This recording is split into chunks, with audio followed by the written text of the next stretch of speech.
my wake up. Precise like electric scales when the KB flake up. Monotony break up. Lick the board up one roll like it was a whole chunk breaker. Swing or get swung on, dug or get dug on, play or get played on, fade or get fade on. I'm from Wisco, so it's known as the dough. Hot topics plus melodics make a back dance flow. From nothing to this, a playlist, state of bliss, spit venom in eyes like to Jerry with the green mist. Vision this light, rode inside of one night. My bad, you're doing that cause you're in the vibe ride. Jumping off with me, street after lady shake, slide now, tell me, you feeling that vibe? It's popping off change, trying to make the vibe just tell me, can you be real with that? This is the maze of the soulful blaze, and these keeps hands raised like it was a song of praise. It's on for days, and the nights is even better cause the sun always shines in stormy weather. It's for every other resident. Present and past, slow and fast is the voice that I represent. Vibe makes it evident, and the Midwest status, of course, makes it even more relevant. Rap games through the sky, highlights out the box. Word breaks out of bodies like a case of the speaker's box. From the meanest blocks to jazz and reefer spots, dance clubs, beauty shops, side of halls and truck stops. Believe it or not, this whole moment's a glamour shot. I do kill cats, cause the shit'll get off the pot. Little voice in my head, so show 'em what you got. Take 16 bars and put the game on lock. Jumping off with me, street after lady shake, slide now, tell me, you feeling that vibe? It's popping off change, trying to make the vibe just tell me, can you be real with that?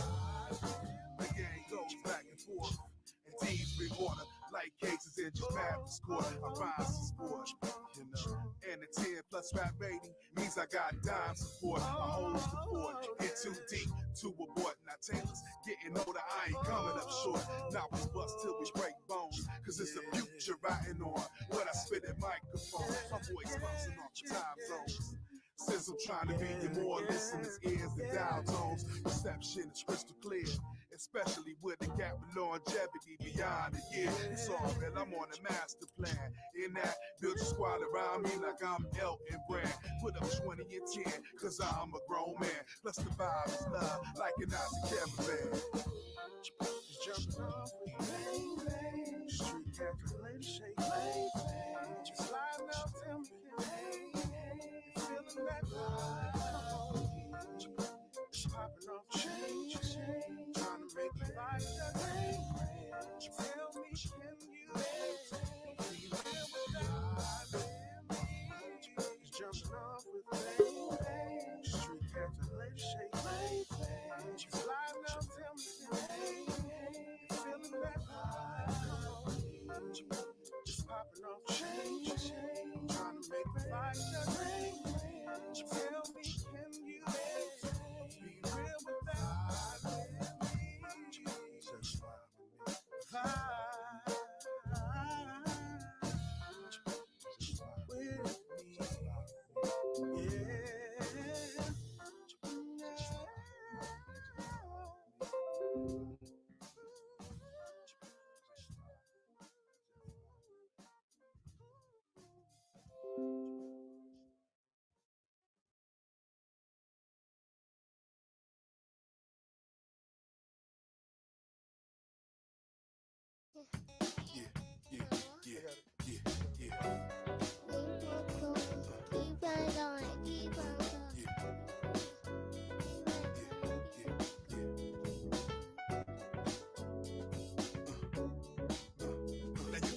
Shout out to hood, but not the hood of a child. I know sometimes it's hard to smile, but yet it still is worthwhile. This is fertilization where the green grass don't grow. Concrete jungle, and Lord knows I love it, so I'm proud of who I am. I wear it as my badge of honor, earn my yellow degree. Now I work as a street scholar, trying to flip a dollar. And as crazy as it sounds, I couldn't deal with businessmen if I hadn't dug the vines. And I was adjusting to death, using every ghetto fact, 2 steps forward, making sure we never turn back. My people mean so much, that's why I'm never out of touch. Today, doesn't even Stevie's words were so clutch. This is for my family, both blood and extended the sun. He's a shot, I'm hard line while I represent it. This is for the 5 and 501 of you. I think it's ghetto life, that's why too, but I stay true. Keep on going, keep on going, keep on going.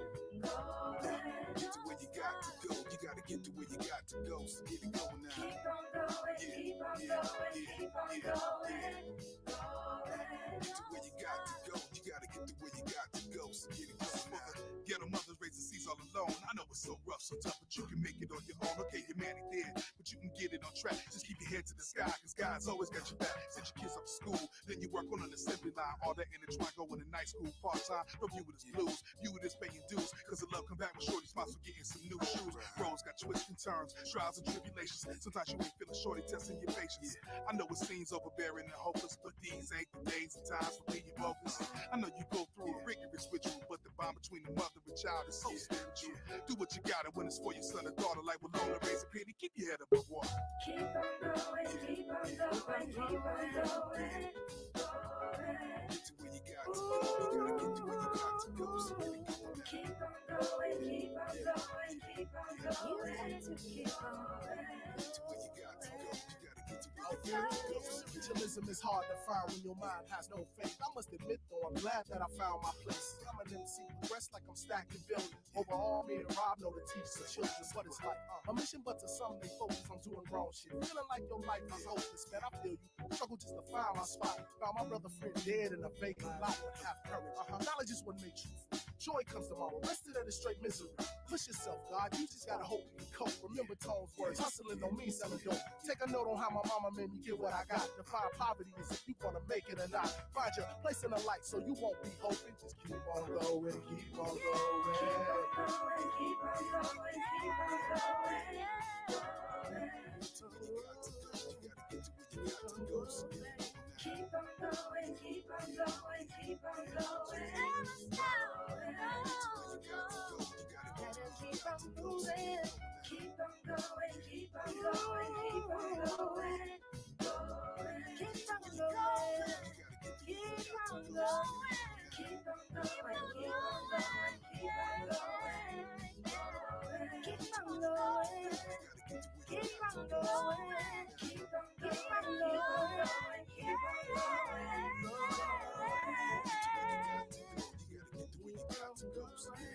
Keep on going, keep on going, keep on going. You got to keep on going.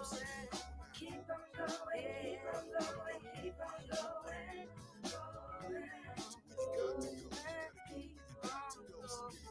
Keep on going, keep on going, keep on going. Keep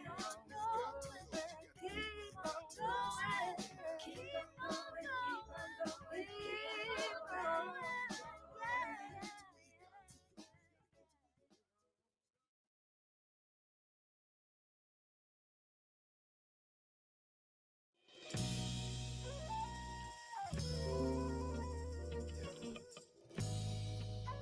I'm just trying to find a piece of mind. No, wait a minute. That's the start. President.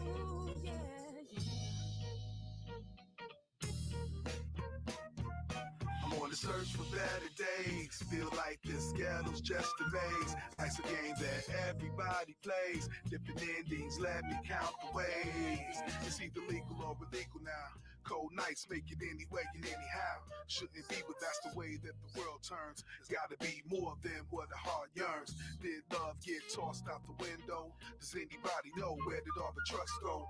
Wars.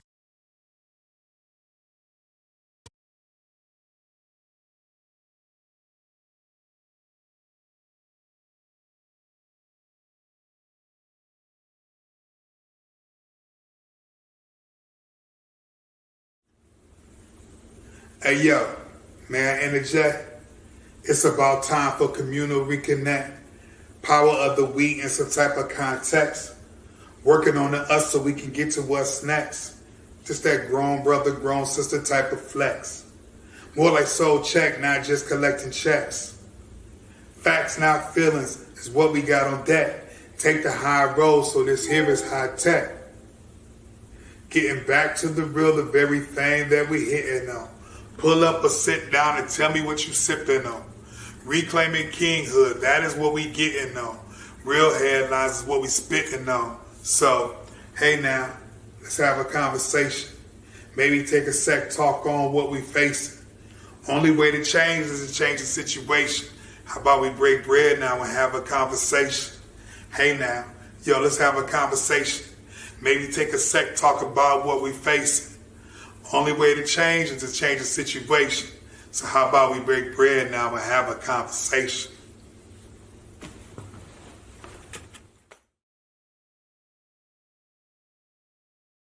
When something goes wrong, the smart thing to do is to complete a forensic examination of the steps and decisions that were made that led to the poor outcome. How do you approach such an undertaking when the issue that needs to be examined gave you life? With nearly 80% of Black people being born to a single mother home, the thought of presenting information that calls into question the choices and decisions she made may be one of the more difficult things a person can do. Why? Because we grew up watching mom work 2 jobs, come home and cook, clean, help with homework, ask strangers for help. We watched mom make a way when you wanted to go on a field trip and there was no money anywhere in sight. How do we honor the job when the job has led to the poorest outcomes for Black people in America? Many men like Tupac and Boyz II Men have memorialized mom in chart-topping songs, and those became anthems in their own right. How do you reconcile celebrating mom and putting her under examination at the same time? Welcome to a special edition of Have the Conversation. We are producing a 2-part live streaming series on our YouTube channel, Real Bravado Network, entitled Queen Mother. Part 1 is entitled Black Woman to the Rescue. Part 2 we are calling Rise of the Woman King. On Have the Conversation, we have pressure-tested conversations. This 2-part series will defiantly pressure test the role Black moms played in the current state of Black relationships and families. Hopefully, this 2-part live stream will be a first step in reclaiming our image and bridging the divide between Black men and Black women. We can't complete these objectives without a forensic examination of her image, his image, and our collective image. Please enjoy the special edition of Have the Conversation, Queen Mother.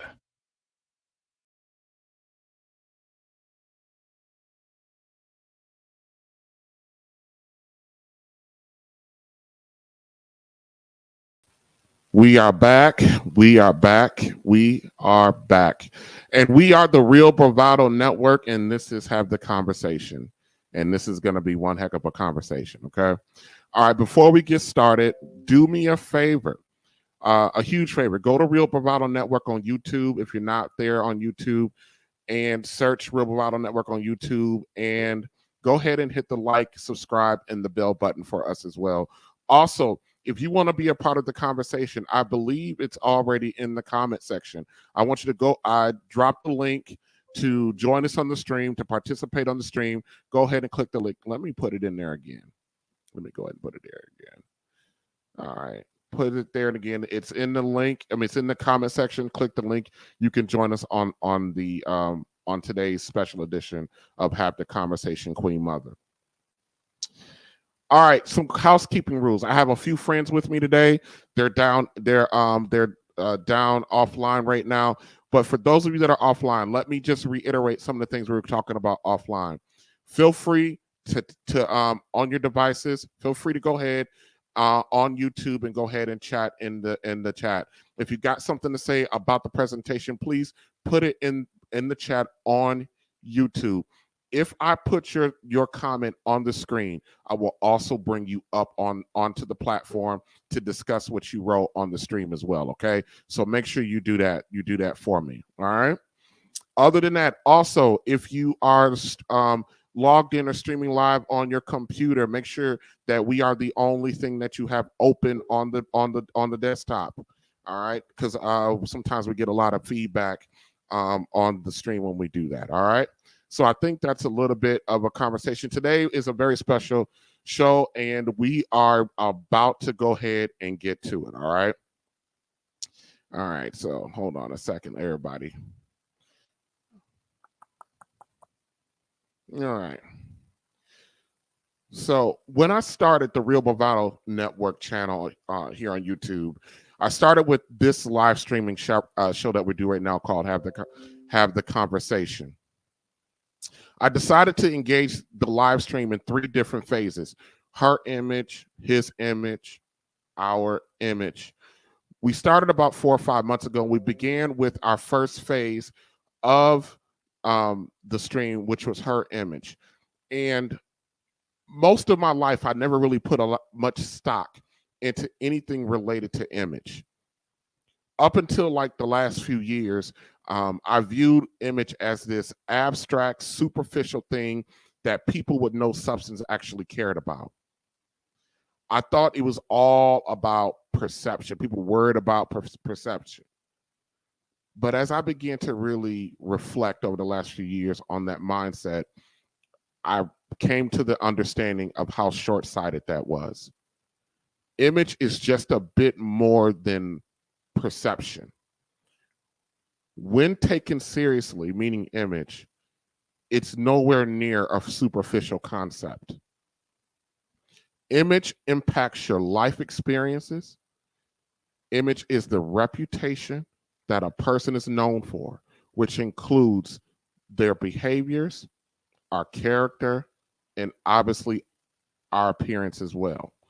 All 3 of those things make up your image. The main point of understanding the concept of image is the fact that it focuses on your reputation. So, what is our reputation, meaning Black people? What is our reputation today? What is the reputation that Black people are known for today? When answering that question, does something positive come to your mind or not so much? What are the current behaviors or character or our appearance that we are known for right now? Today, are we proud of our collective image? How do we stack up against other cultures in this country? Are we winning? What about your family image? When someone finds out that you are a what? A Johnson, a Williams, or whatever, what do they think? You know, my father, he's an Adams. So when somebody finds out that I'm an Adams man, they automatically understand that oh, that's an Adams. He's hardworking. You know, he's hardworking. The Adams men in general are very gifted with their hands mechanically. I'm not y'all, but in general, most of the Adams family men are. The Adams men were family first men. We're family first. We're stubborn. We're hard-headed, but we don't fear anything. Now, when you're an Adams woman, what does that mean in general? An Adams woman, strong-willed, musically gifted, very creative, also family first. Well, the Adams girls are more like sisters first, and then the rest of y'all can come along for the ride.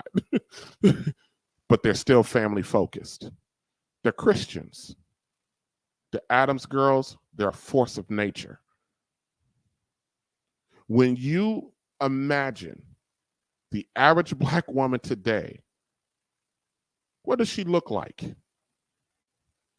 What is her behavior like? What imagery comes to mind today? Like I stated a few moments ago, when I started the stream, I wanted to address Black people relationship issues from an image perspective. And I decided to do that in 3 different phases, you know, examining her image, his image, and lastly, our image. In the last 4 months of this stream, I've been dedicated to the issues that have been impacting our Black woman's image today.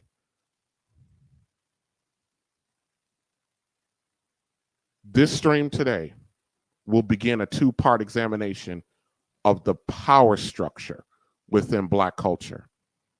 And that power structure is our women. More specifically, our mothers. Normally, when you are going to put Black mothers under examination, for whatever the reason, you have to give a qualifier that makes, to try to put it out there to let everybody know that you have no intention on dragging mama. I believe in complete accountability. There will be no qualifiers today. Take what you want from this stream, but this is an examination. So strap in and let's get to work, okay? Let me introduce myself. My name is Tavares Moore, and over here at the Real Bravado Network on Have the Conversation, we address Black people issues, Black people relationship and family issues from an image perspective. That's what we do over here. That's what we have been doing since we started this stream. I want to introduce everybody to somebody. I call her Queen Mother. Let me explain who Queen Mother is. But hold on, but before we get there, let me say this. I've stated over multiple live streams that Black women tend to take on issues and responsibilities that's not theirs. When our Black women do this, I affectionately, or somewhat affectionately, call this Black woman to the rescue. Those are our two main topics today. But we'll get to that in a minute. But first, all hail Queen Mother. Queen Mother is the most revered or reverend, however you want to look at it, concept in Black America. That's right. I'm talking about mom. For Black folk, mother is something very different than other cultures. Not saying that mothers are not valued or important or loved by other cultures, but with Black people, mom is something different, something special. It's on another level. Mom, for the most part, is untouchable, or the concept of mother for Black folks is untouchable. To approach somebody's mom with any level of disrespect, no matter how unintentional, you are going to have problems with our people. Problems. There's hardly any word in the English dictionary that can describe the esteem that mom is held in with Black folks, like the level of regard that we hold mother in. It's almost undescribable how much reverence we place on our mothers.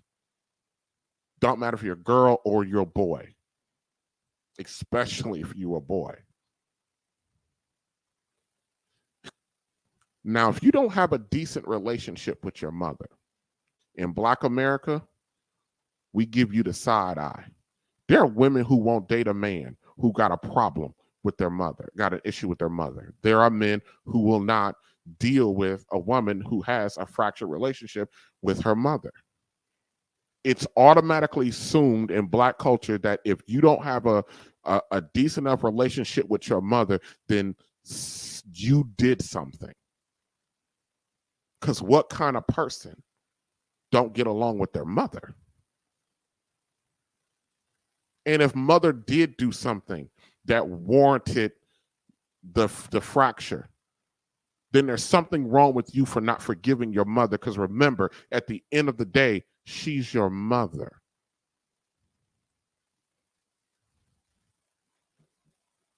And you only have one of those. We will never let you forget that when it comes to mother. Now, with single motherhood being nearly 80% for Blacks, that means virtually every Black person under the age of 55 in this country was raised exclusively in a woman-led home. We'll talk about later if that is that a good thing or a bad thing. We'll get into that later. In many of our families, there's no trace of a man anywhere. Fathers are gone. Uncles are gone. Where are the grandfathers? Even cousins, male cousins. They're nowhere to be found. Where are they? I mean, they're there, but they're not there. They're not present. And what does this mean? What does this mean? Or what has this meant to the Black family structure? All right, let's specifically define Queen Mother. Who is she exactly? Well, let me tell you. Queen Mother are the Black women that hold all the power in the home, in the community.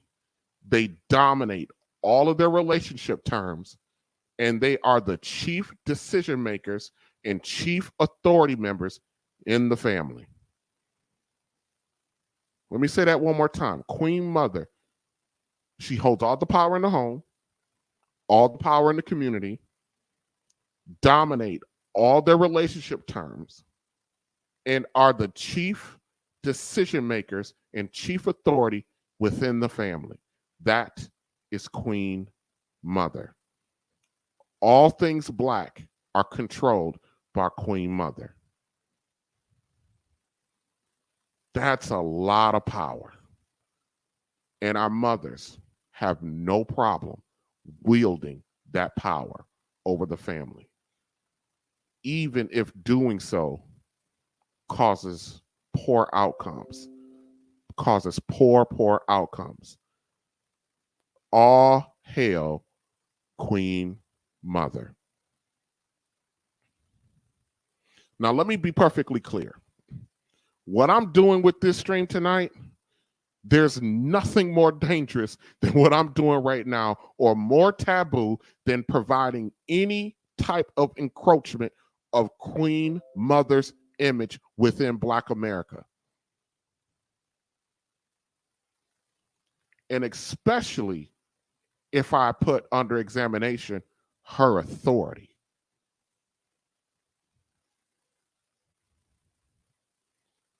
So I'm about to talk about what happens when you challenge Queen Mother's authority, or when you approach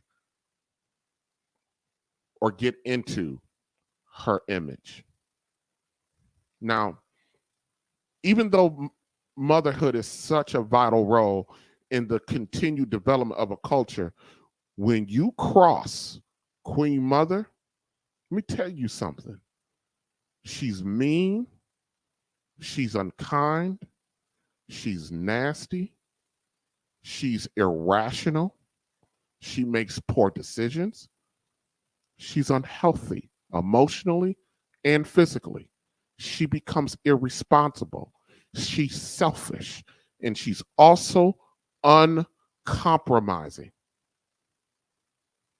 When you challenge Queen Mother, that is what you have to look forward to.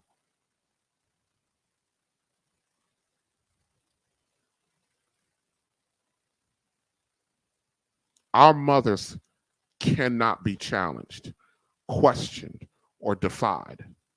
This dynamic is so strong that even those of us who are negatively impacted by this will defend and rationalize this cultural norm to a fault. We will say things like, Mom did the best she could, even if that outcome that are produced provided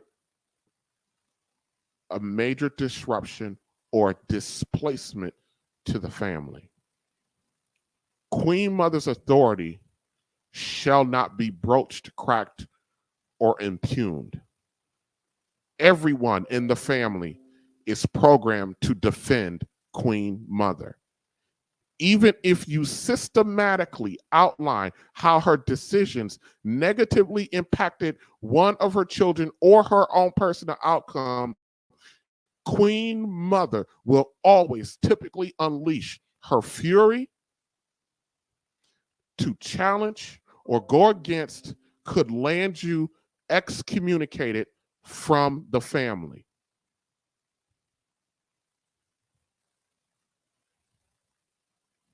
This behavior to not challenge mom or offend mom is even preached from the pulpits of nearly every black church, from Baptist to Pentecostal, from Methodist to AME. Boy, that's your mama.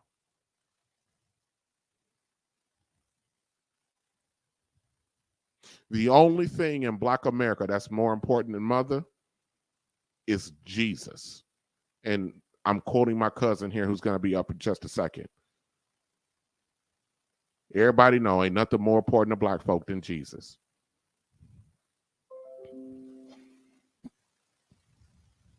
All right. Before we move on and go a little bit further, I am going to tell a very personal story. I'm going to bring up someone in my family on the stream for this segment right here. Khadijah, you there? I don't see you on screen. Okay. Here we go. I'm going to tell a very important story about what happens when you challenge Queen Mother. Now, what I'm about to tell you, the story itself is not the story itself isn't what's important. What the rationale for what happened is what I'm trying to identify today. So as I tell the story, try not to make a judgment on the actual behavior. We're going to just stipulate that what she did probably was not necessarily the most sound thing to do. But the issue is, and the issue with Queen Mother is the rationale, challenging the authority. So here we go. I'm going to try to be quick about this story, okay? So I was in high school. I was entering my senior year of high school, okay? Now, I was raised by my grandmother. My grandmother has 7 children, her oldest being my mother. I was taken out of my mother's home by my grandmother at a very, very young, I was about 6 or 7 years old. So my grandmother raised me. My grandmother, people never believe this when I tell them, my grandmother actually legally adopted me. So, but my grandmother also had a son that was a year older than me. Of her 7 kids, up until the point where I became a senior in high school, all 7 of her children never made it past the 10th grade. They all dropped out. From my mother all the way down to her youngest son, which is a year older than me, and we were raised in a house, in my grandmother's eyes, to be brothers. But he dropped out in the 10th grade. I kept going. He also was a major disruption behaviorally within the home. So I'm just giving you some kind of backdrop to this. So one day, chores were very strong and heavy in my grandmother's house. And at this particular time, he was in and out of the house. Even though he was a minor, he was still in and out of the house. So, but one night I was doing homework. My grandmother got through cooking. We ate dinner, all this, and there were other people in the house. My grandmother, adult children were in the house. She had her uncle in the house. So there were many people in the house, but this was my night for the chores. So I go clean the kitchen, and clean the kitchen is not just washing the pots and pans and stuff like that. It's cleaning the stove, the refrigerator. It's mopping, disinfecting the countertops, organizing stuff, taking out the trash. It's a full service, could it be 2-hour job. I do this. When I finish, sit back down to work on my homework. A few minutes later, her son and his girlfriend walks in the door. He has this great bright idea that he's going to cook her a meal, steak and some other stuff. This boy ain't never cooked a day in his life. So this was going to be an entertaining venture to watch this brother who ain't never cooked a day in his life try to cook some steak, mac and cheese, and baked potatoes and all this other stuff. To say that this was a disaster of epic proportion, it doesn't do it justice. It's kind of one of those things you had to be there to see it. Well, when he destroys the kitchen, the food, and everything that went with it, he decides, well, forget this. We'll just go to Burger King. so they leave. A few minutes after they leave, my grandmother comes. During the whole time, she's in her bedroom. She comes out of her bedroom. She walks in the kitchen. She sees the utter disaster that's in this kitchen. And she looks at me and she goes, I need you to clean this up.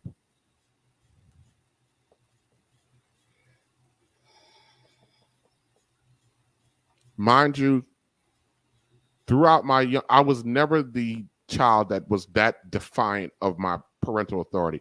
I typically just I found it easier to get what I want just to go along with the program, But this day, I don't know what it was. There was no going along with that program that day. I was tired. I still had a lot of work to do with my schoolwork. And I told her, I said, I don't know why you think it's okay that I have to go clean up behind grown folks every time you decide that I need to clean up behind them. I'm the child of the house. Shh. Boy. Man. I knew I was in trouble the moment that stuff flew out of my mouth. I knew I was in trouble, but I had no idea how bad it was going to get, because what happened after that, even when I think about it, still shocks me to this day. And we're talking about 8:30, 9 o'clock at night, during this time of the year when it gets dark early, This woman, my grandmother, flies into a full-fledged rage. She starts throwing stuff at me. Anything she could find, I got launched at me. Screaming, yelling, and then she ended it with, get your Shiati and get out of my house. I didn't believe her. She lost control. What you say? She lost control. She no longer had control. So therefore, you challenged her authority. So the only thing that can give her back power is to put you out of the home. Yeah, and I didn't believe her. I went upstairs to my bedroom. I didn't believe her. Closed the door. This woman flew up the stairs, kicked the door open. She had, I don't know if it was, I'm very fuzzy on this, either a long, thick stick, or she had like the butt of a shotgun that she used to keep in the house. I don't know which one of those, but she had it in her hand. And the woman was more than insistent on me getting out of the house. Right then, right there. I'm a senior in high school. I have a full academic ride to college. This has never happened in my immediate family. Remember, all 7 of her children never made it past the 7th grade. The 10th grade. She throws me out. Little night.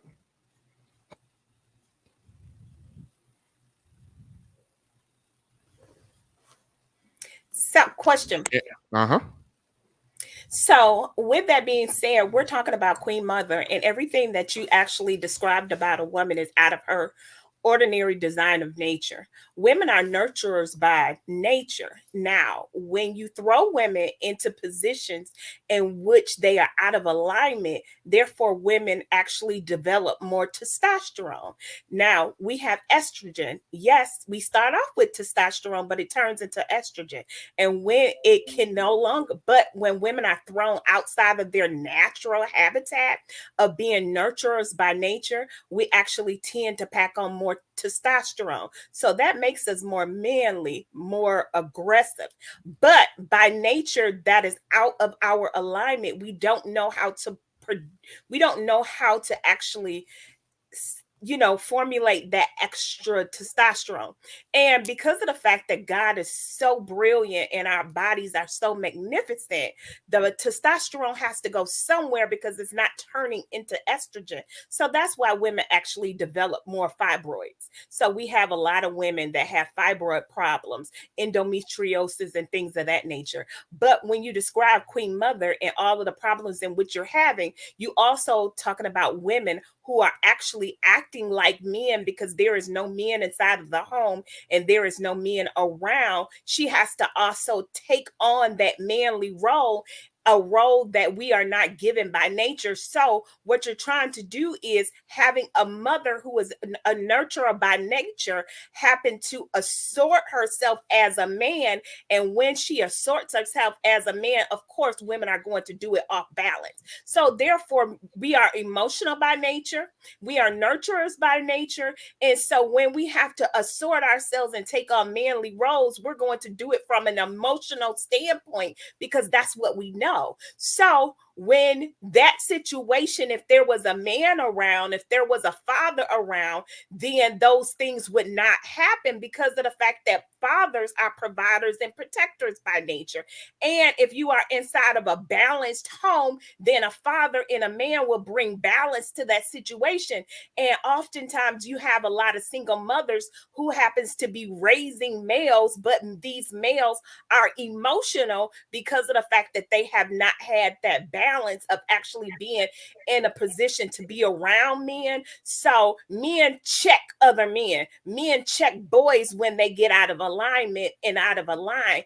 But men also check women when they overstep that boundary. So therefore, when we're talking about Queen Mother, we're talking about a woman who is absolutely out of balance because she has to step up and assume a role that she has no position in by herself.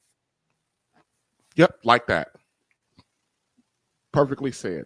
Now, years later, multiple years later, in my mid-20s, I ended up talking to her about this on two separate occasions in my life.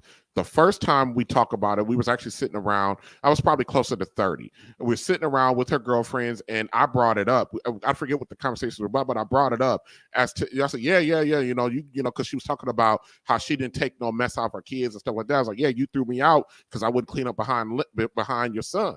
And her response to that was, this is now over a decade later. Her response was like, you should have known better. You don't challenge her authority. And here's the thing. I was a senior in high school. I've never been back under her roof since that moment. So what, hold on a second, Khadijah. So what was that? That was a challenge to her authority. She was mean, unkind, nasty. She was irrational. She made a poor decision.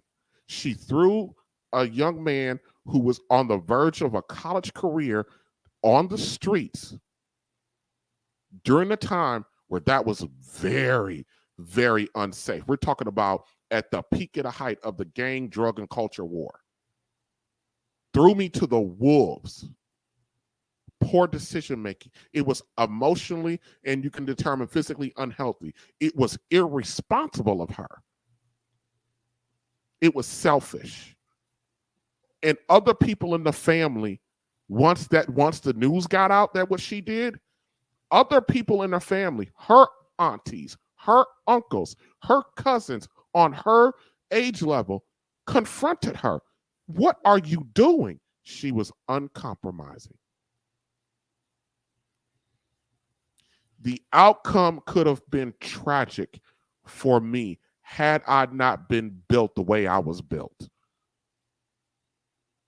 I lived with my great aunt for the remainder of my school year, worked a little bit over the summer, and then when it was time to go to college, went off to college, and the rest is history. And let me tell you something. That was some of the darkest days of my life, the college years. I couldn't fully enjoy the first few years of my college years because during the first 2 years of my college years, I was cut off from the family. No one contacted me. No one knew where I was at. There was no attempt to reach out. all because I decided to defy Queen Mother. And her rationale for that. Now, I talked to her again about it about 5 or 6 years ago, and magically, unfortunately, she says she doesn't remember. But the problem, what would happen, was the fact that someone challenged her authority.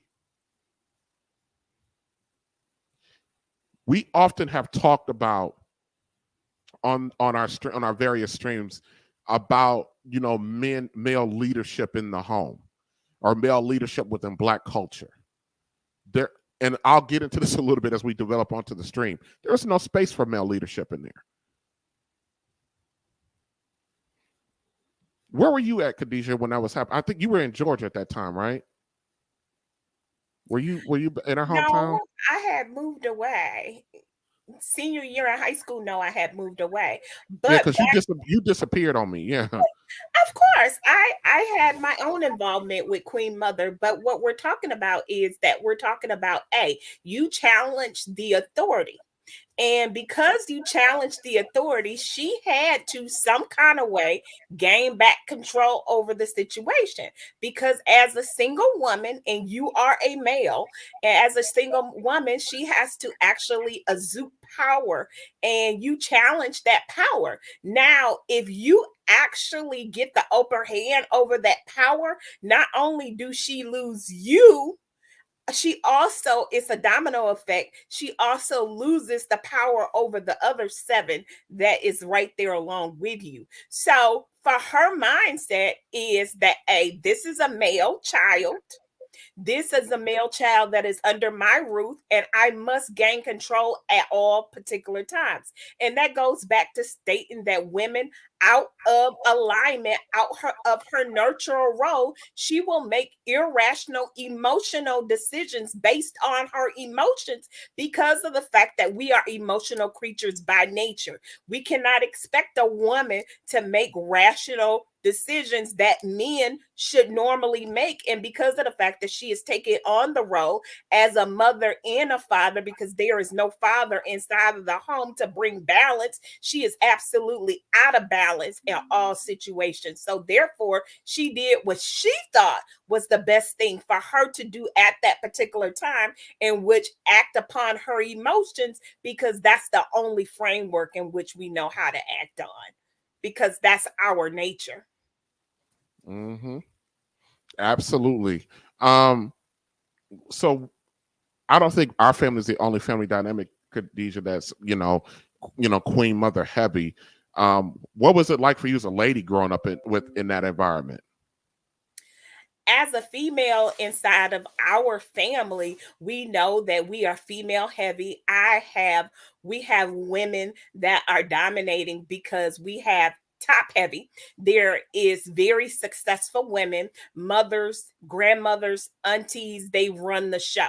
And as a woman actually coming up inside of this family, you know that you have obligations in which you have no other choice but to run the show. Now, it's not until you become an adult and you get older and you have interactions with other people around you that you realize that your family is out of balance. And oftentimes we have the conversation, hey, where are the men? And I had a father. My father was not inside of the home, but I had a father, in growing up, developing that relationship with him and being able to ask questions later on, you realize that, like you said, there was no room for the male perspective because it was not there. And oftentimes, when you see the imbalance inside of the family, it is just not you that has the imbalance. It did not come from our mothers, our grandmothers. This is what we're talking about, is generational traumas. If you sit back and you look at the family, you would see that everything in which that you're going through inside of your family is not just you. It comes from generation. It's ancestral trauma. So if you look back and you see that something is going on, you notice that this is not just your problem. Look at your mother. You would see that your mother was going through the same things that you were going through. Look at her mother, and then look at her mother. You would see a pattern inside of your family that's going on. on. I like to say that, as parents, we actually pour into our children the best of us. And if the best of us is sick, then we only pour into our children the best of our sickness. And what we actually see as the lineage and all of this that's going on, we actually see a pattern of ancestral trauma because it just did not start with our parents. It actually started before our parents, and they are just repeating the pattern. Absolutely. All right, Khadijah, I'm gonna bring you right back. I'm gonna bring up this fella Hezekiah on the screen, and let me see if I can get him to clarify his comment. Okay. Sure. All right, Hezekiah. Yes. Hey, how you doing? Appreciate the comment. Yes. You know, growing up, we was always taught that grandma, she was the authority. She made the sound decisions for the family. She was the one that you go through when you had problems. And like for me, like I'm getting emotional now because like you was telling your story. I remember in our household, we was going through domestic violence at the time. And my mother went to her for a sound decision. And she told my mother to deal with it because that's just who he is. Now, mind you, if my father was abusing my mother and she told her to just stick and stay, and that's just who he is because that's her son, that is not a sound decision. And like Khadijah was talking about generational curses and generational violence, like maybe if my mother didn't stay as long as she did, that could have changed the outcome of who me and my brother became at the end of the day. Or it would have took a different path for her to find herself and raising us in a different way. But that sound decision right there to not tell her to leave, but to stay when you know you're going through trauma and you know you're going through this every night. But to stick and stay, that was one of the decisions. It's like, man, that's not a good decision. Right. Absolutely, Hezekiah. Thank you. We'll get back to you shortly. All right. To piggyback on something that Khadijah was just talking about, being out of the natural order of things. The Bible talks about the natural order of things. You know, it talks about the Trinity, you know, the Father, the Son, the Holy Ghost. It also talks about the order, man's order of things. God, man, woman, child. I'm being very I'm not being verbatim with it. Man answers to God, woman answers to man, children should answer to the mother, and then we all report upward. Got that line from Kevin Samuels, but it's profound. In Black families, right now, the order thing, it's mother, and then there's everybody else.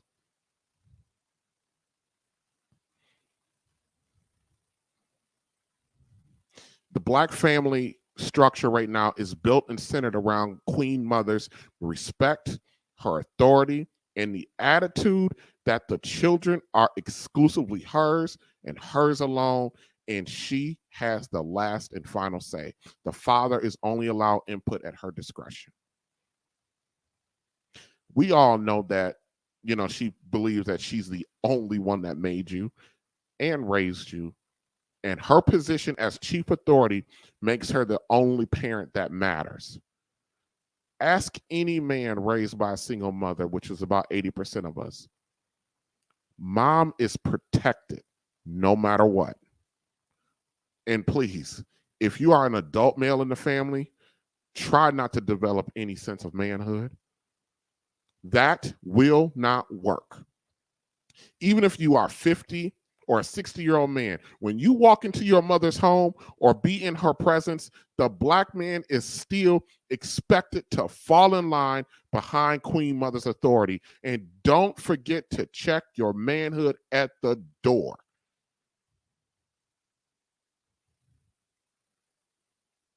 I now, at my age, have this battle with my grandmother this stage of life because she continues to talk and treat me like I'm a teenager, and I have to remind her.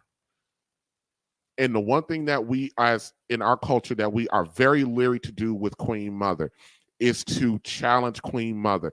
The worst thing that Queen Mother could have done to me has already been done. So I challenge her authority. I made it a fun way and try to make it not so threatening to her, which is what we shouldn't have to do. I make my grandmother call me the tribal chief, head of the table. Yep, absolutely.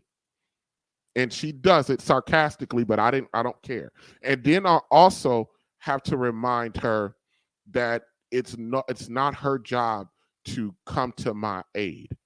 It's my job to come to my own aid. Or if I, had a wife, it's her job.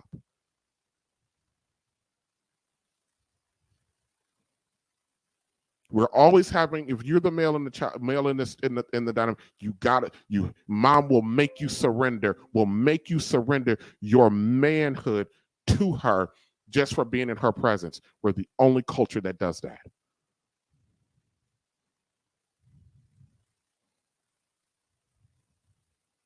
We cannot have you slinging your manhood around Queen Mother. Queen Mother finds this disrespectful.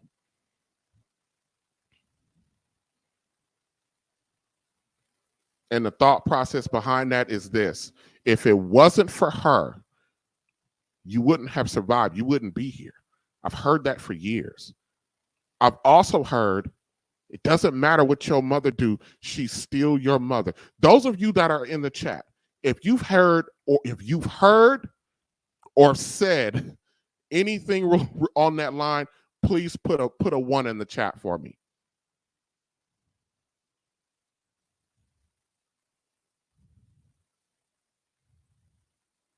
How many of us? Oh Lord, how many of us have caught ourselves repeating that same slogan over and over and over again? Hey, Miss Black Diamond, how you doing? I'm fine. How are you? You still with us, huh? I ain't ran you off yet? No, I'm here. I ain't ran you off with. I ain't being too hard on Queen Mother. I ain't ran you off yet. No, but you made some statements that about your grandmother, and you had also mentioned earlier that when it comes to somebody's mother or grandmother, you don't say anything. So I won't make a remark as far as what you said, but there's more to one way of looking at the statement that you made regarding your grandmother. So I'll just keep that back because I'm a grandmother now. So I'm not saying whether I would do that, but I just have something else to think about with that statement. But I always heard my mother say that one mother can take care of 8 children, but 8 children can't take care of one mother. And I grew up hearing that statement over and over again, but I would not dare ask her what she meant by that because I knew it was something strong. So I let it go.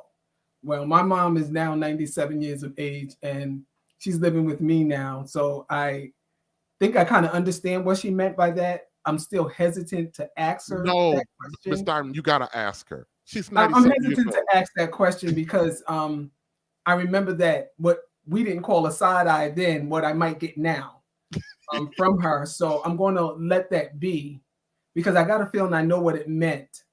And I think that I'll keep that to myself because it must have meant a lot for her to make that statement in the way that she made it. And I think I'm going to take something back. I said my mother's living with me. My house is now my mother's house. Oh, Lord. So that's the way. No, not in a bad way. Okay. Not in a bad way because I take a lot of her values that she's. Oh, okay. And I brought it into my home. So I can proudly say that my house is now my mother's house. Now I still pay the rent, but my house still is now my mother's house. So I get a lot of what you're saying, and I look back at some of the things that have occurred with my mother, and I look back at my life at the same time, growing up in the home that I grew up in, and I took some flack on a book that I had written called In My Mother's House. And these were the things that was happening in the house that I thought that was happening. And it was basically based on me. But when others read the book, people felt a certain type of way. And things were said that things that happened in the house should have stayed in the house, the Vegas rule. But when you come up in certain houses, not just mine, in many of houses, because of the work that I do, in many houses, things happen in people's homes that when the outside world don't know about it, you can't help the individuals that's in the home. You know, I get when they say don't tell your business. Certain business should be told. And this is me talking at the time that I was a child of things that may have happened or should have been told that others did not know, that I not say. I waited until I was an adult, way in my 40s, before I revealed certain things and it became an issue for other people. So of course I wasn't going to say anything against my mother, and it wasn't something that she did wrong. So I'm not saying that, but it was things that was happening that came out in the open. And when I look back at some of the things that she said, like what she had just mentioned, what I had just mentioned, I think I kind of understand what she meant by one mother taking care of 8 children and 8 children not taking care of one mother. So I do get that. I'm probably going to get some flack by that, but I don't think some people sat around my mother to truly understand who she is or what she was about to know what that statement would be. So I don't think that I would ask. I think that I do understand now what she meant by that. Okay. Hey, Mr. Frederick and Miss Angela, how y'all doing? What's going on, bro? Hey, so what do you think so far? Mr. Frederick, am I dragging Queen Mother, or is this a fair assessment so far? You know what? I think that at the end of the day, there's accountability that has to be taken or had, and if there's no accountability, then if someone's not there to say, "Hey, you're wrong," then there's really no accountability. I mean, if someone's gonna get dragged for pulling Queen Mother to the rug and saying, "Hey, you're wrong for that," or you need to be a little bit more nicer with your words, then that's. But there's an inherent fear factor in that, because like you said earlier, and like you said earlier in the beginning, how nobody ever dares cross Queen Mother, or else there's gonna be some consequences, sometimes dire. As Bernie Mac says, gonna be some furniture moving around here. Exactly, bro. Exactly. Yeah, Angela, what do you think? Or Queen Auntie, because in my case, it was Queen Auntie. Of course, I lost my mom 12 days after my 16th birthday, so I'm sitting here listening to you, and I can that experience that you had with your grandmother was round about the same experience that I had with my aunt. So I truly can relate. Here I was, finna be the first female in my family to go off to college with a scholarship. Nobody ever done this in my family. So I truly can relate. And I tell you the place that it put me. But some people, like you say, some people not able to recover, and some people are. And it's about it's all about the person in the wheel. I look at a lot of people and they say that because grandma did it, because auntie did it, or because other family members did it, it's just going to be a continuous cycle. But you can break that cycle. And I think that's where a lot of us right now, a lot of us that's even on this platform, and a lot of us that are in this right now, we are breaking those cycles because we've come to the realization that we don't have to accept what been going on for years and being passed down to us. We can come out of this. We don't have to no longer be quiet. We don't have to keep things under the wraps, because this is what has been happening. Because people have been hurting. Oh, yeah, it's yeah, time yeah, for us to yeah. heal. Yeah. And let me tell you something. This is not like, I really don't really know how to describe it. When you have an imbalance, I don't care if it's in a family structure, on the job, in your life, when you have an imbalance of anything, it ultimately will lead to destruction. You have to have a balance. So let me finish this up real quick while I have you guys. I'm actually going to bring up a couple more people in a second. So let's talk a little bit about the fact that she's in charge and how long that's been. Over 50 years, 55 years or so, our Black women have been completely in charge and in control of the Black family structure. It's dynamic, it's political leanings, For 50 years now, Black women have raised all the children. So if our Black women, our mothers, have been the heads, the leaders, the decision makers, then who do we hold? It was not by choice. It was not who by do- our choice. We will get into that later. I don't necessarily know if that's true or not. We can have It's always a choice. So who do we hold responsible? If you guys are in complete control for 50 years or more, who do we hold responsible for where we are today? If Queen Mother is the provider, protector, leader, chief decision maker, chief authority, if she's essentially the man, what does that make Black men? To a point expendable. Just saying.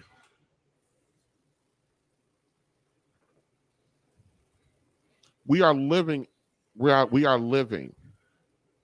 currently in a culture where we're seeing the results of the thought that Black men are expendable. We're seeing the results of that. If there are little to no men in positions of leadership have decision-making capabilities or authority within Black America, how can Black men be held responsible or blamed when the choice that were made regarding the direction and development of the Black folks were made without our consideration or consult? I have a question. Go ahead. Are Black men afraid to take their place, or do they know their place? Miss Diamond, why are you jumping the gun?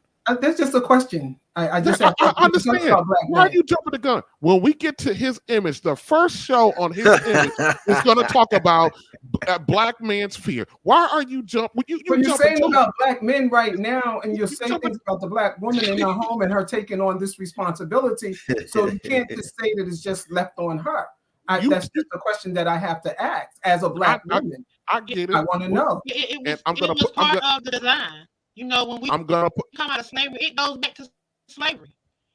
I'm gonna put a pin. Angela, Miss Madame, I'm gonna put a pin in that because I'm going to address it in 2 weeks. Okay. I'm going to address. We're gonna do a whole hour-and-a-half stream on that very topic alone. Just like this is a heavy one, just like Queen Mother is a heavy topic for our women and our mothers, that one we're coming out the gate with our men on that one. We're gonna address that one. Absolutely.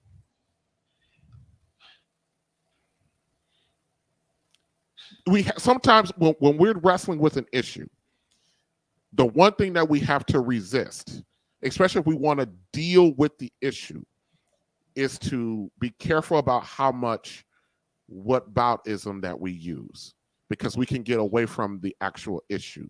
Trust and believe with this stream, this platform, how I've been trying to develop it and go, our men will have their day. So the woman has to wait. What do you mean? Because you're telling us. For the answer to that question. That happens in the household with the woman too, because a woman gets tired of sitting around waiting for the man to make certain decisions. I'm not just jumping on the man. I'm just saying is that you're wondering why the woman is the head of the household or takes on that role, or the role is handed to her, whatever. But this is a prime example of that. We may be waiting for certain things, but then when we ask a question or we need certain things, we have to wait. So we don't wait, we go ahead and do it. And then we're so used to doing it, it just becomes the norm with us.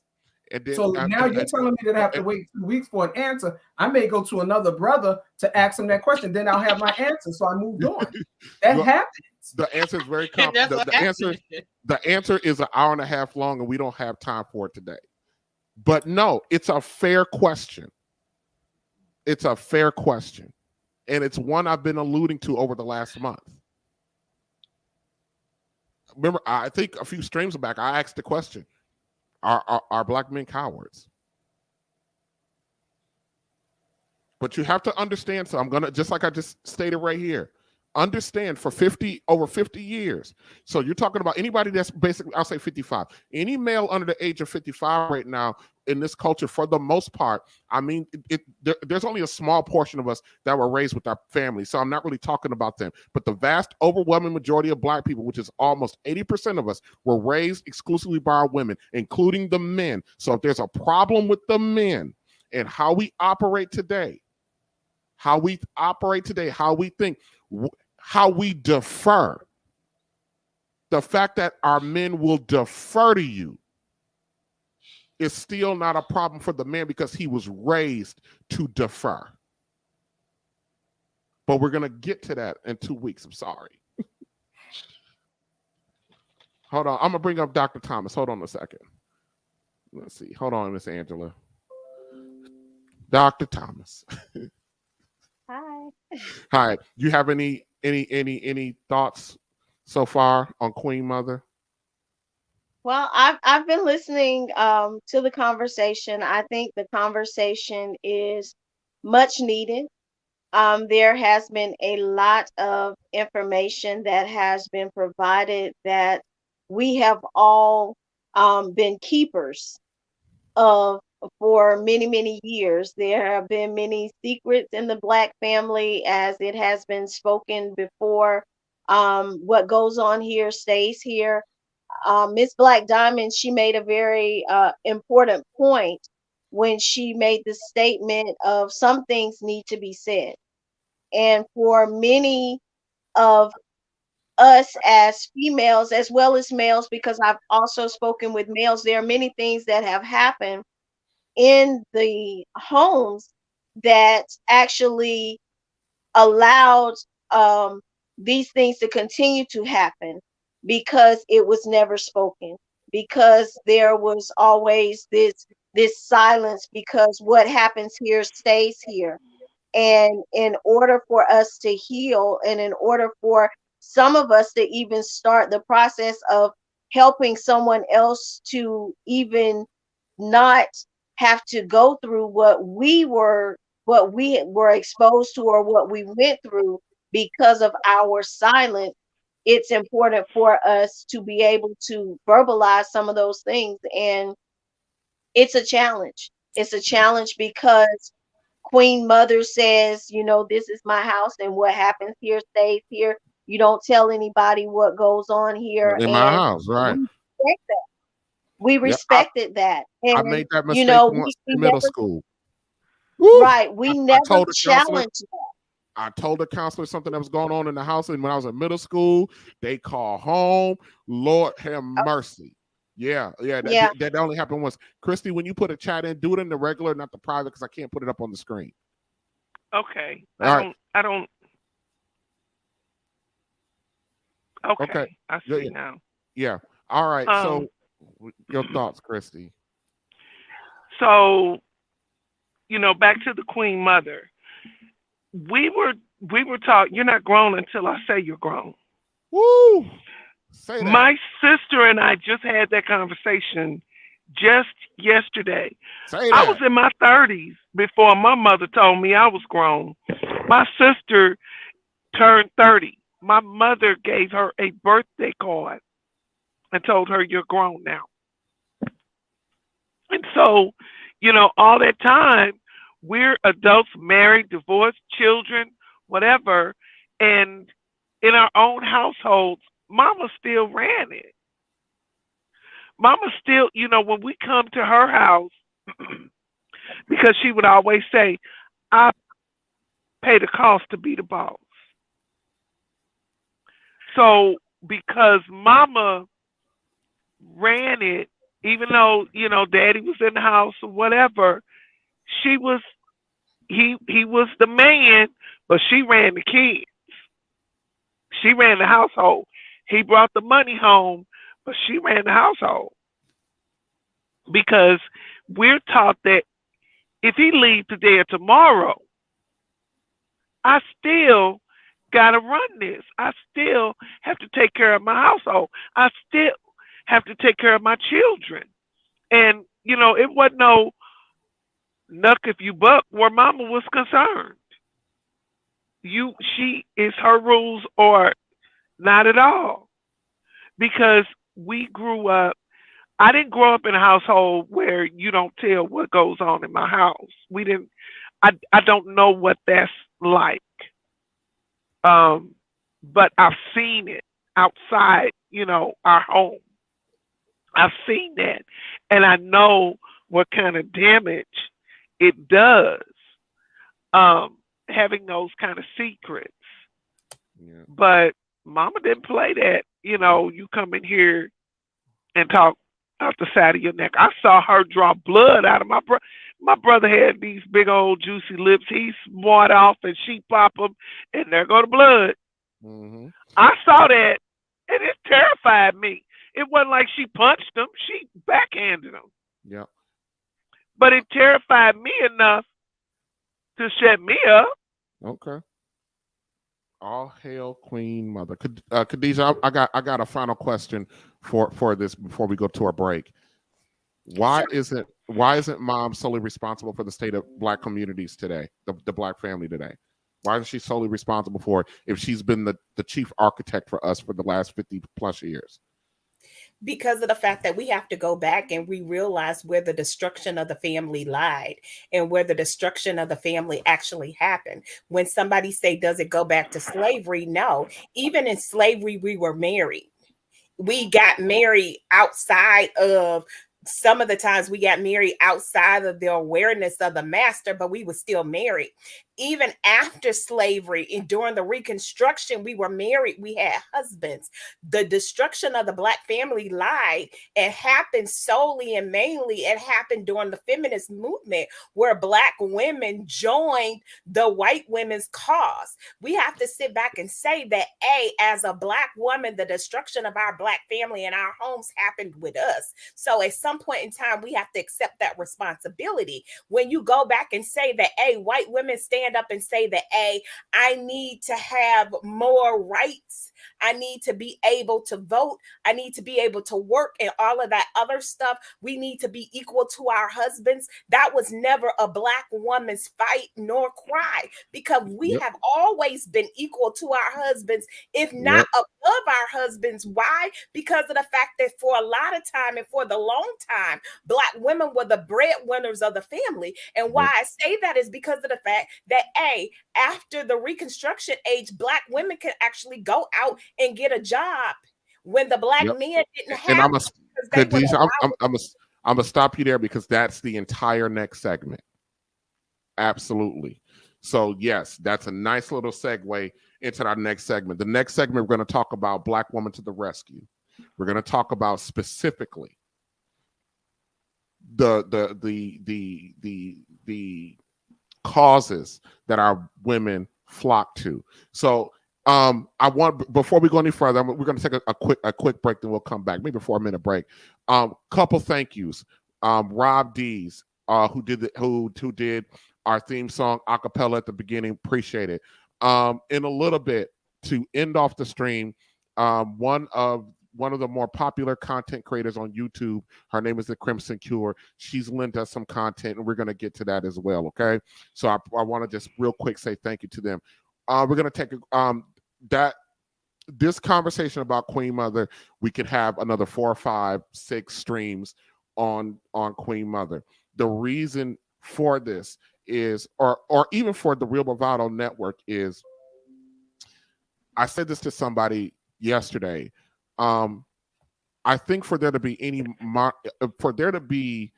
any movement towards dealing with or addressing the issues, and I've said this before, the people that's going to have to do this is Generation X and Gen Y. But first, we have to accept what has been done. We have to accept each other's part in that, and not until that happens can we always talking about, well, we need to get together. We can't get together if we're still camped out in each other's corners and not offering no grace and mercy. But we'll get to that in just a second. We'll be right back. Give us 4 minutes. In the meantime, here's a few words from Rob Dees.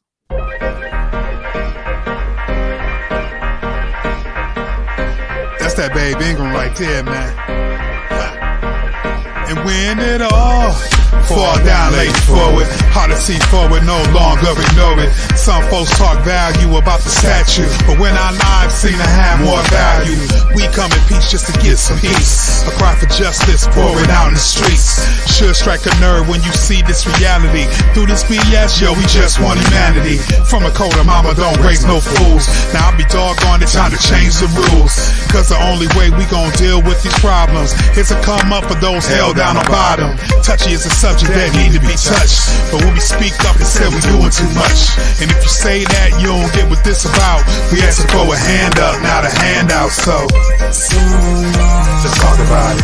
Let's talk about it. Let's talk about it.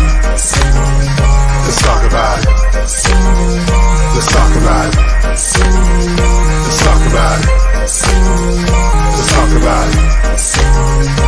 Didn't want to give us a book, so we had the book. Salute Harriet. Systems of hate that us stole the book. Now we just been saying it's not a good look. Started to catch it on tape, post live on the book. So what's finna happen now? It's all on the table. Tired of the lies and we tired of the labels. Before we get a chance, we always under aim. They say we play the card, but this not a game. This is the breaking of invisible chains. You dig our fame, but you won't dig the pain. Through all the mess, yo, it's time to invest. Access alone will alleviate stress. Major concern is these babies can't learn. When given a turn, then we all can earn. At the tipping point, it's time for the turn. This ain't revenge, just justice we earn. So let's talk about it. Let's talk about it. Let's talk about it. Let's talk about it. Let's talk about it. Let's talk about it. Let's talk about it. Let's talk about it. Midwest living make it hard to live. How you remain positive through the negative. The great migration, subliminal frustration. It's like we moved up north to a new plantation. Some do their best just to kill our dreams. Like no white tees, caps and sagging jeans. Why don't you go and just say what you mean? No place for us, so we can't have a scene. We need black spots like we need black props. More wealth in the hood, more black shops. More health in the hood, more black docs. More black Wall Street with more black stocks. More thrive and build it up with all black blocks. It's about time like it's all black clocks. It's about time that we even it out. Seem like we got some things to be talking about. So let's talk about it. Let's talk about it. Let's talk about it. Let's talk about it. Let's talk about it. Let's talk about it. Let's talk about it. Let's talk about it.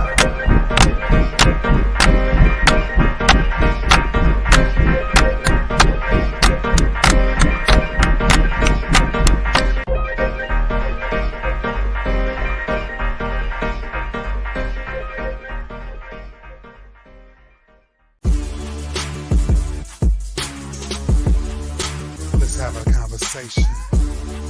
Hey, yo, let's chop it up, man. Hey, yo, let's have a conversation. Hey, yo, may I interject? It's about time for communal reconnect. Power of the we in some type of context. Working on the us so we can hit up what's next. It's that grown brother, grown sister type of flex. More like soul check, not just collecting checks. Fact, not feelings is what we got on deck. Take the high road, so this here is high tech.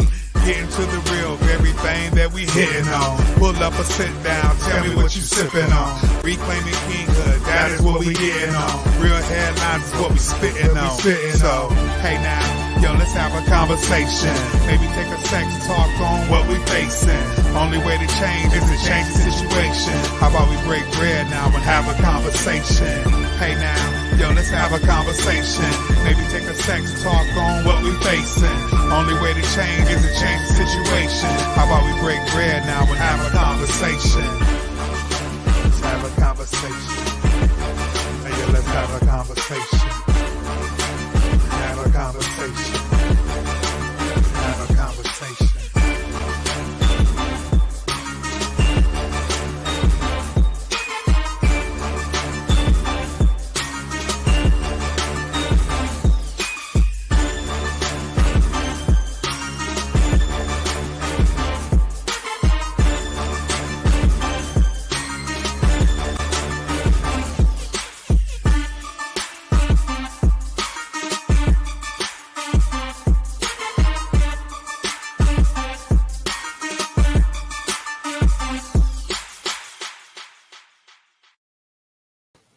All right, welcome back, y'all. Yeah, we'll get back to Queen Mother, especially because we're doing actually a two-part series of Queen Mother. This one is Black Woman to the Rescue. Our next Queen Mother show will be The Rise of the Woman King. Okay, so we will actually get back to Queen Mother, and because we're going to be doing a second in depth, and the second Queen Mother stream will focus on two things: the civil rights movement and also the civil rights movement leading into entitlements, and then the 80s, 90s crack war on drugs epidemic. That's will be the next Queen Mother show. And then there's going to be a very, very, very important question at the end of that I'm going to ask ask to the ladies. All right, so let's get back to it.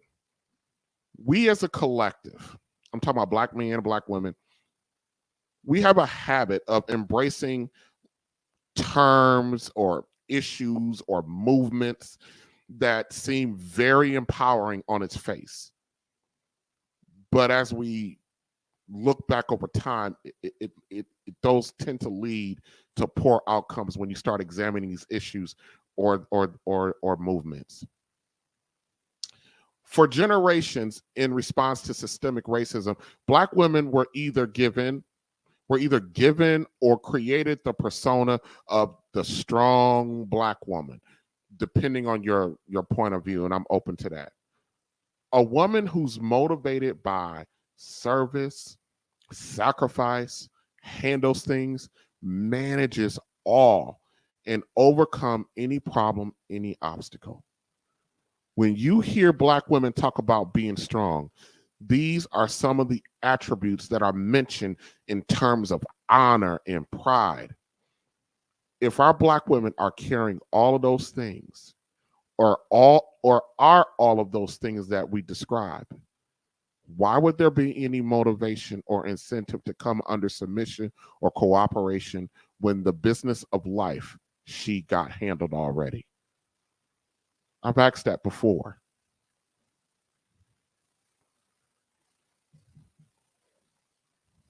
All right, come on. So her mindset is, you as her man, her mindset, she comes with a mindset that you as her man need to come in and fit into what she has already built, what she has already established. Because she has a car, she has a house, she got the job, she already got a family. I got my kids. All she need now is for you to come in and play the role that she allows you to play. Come on into my house. Come on into the woman's house and play the role of the man. Play the role of the man in the house that she has established. She would allow you to come in and assume the role that she laid out for you. You need to get on her plan. You need to become a part of her program, because let's not forget, our women, because she is the leaders, our women is the whole damn table. So you come in and know your role, fella.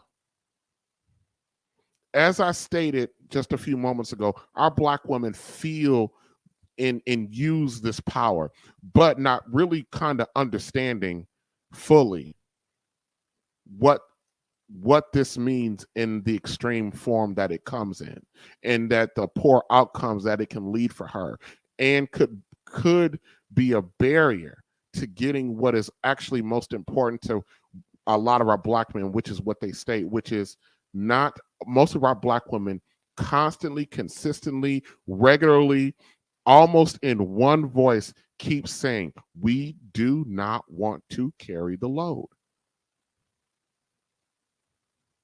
We want enduring, stable relationships with a productive, character-driven Black man that we respect. Key word, that the women respect.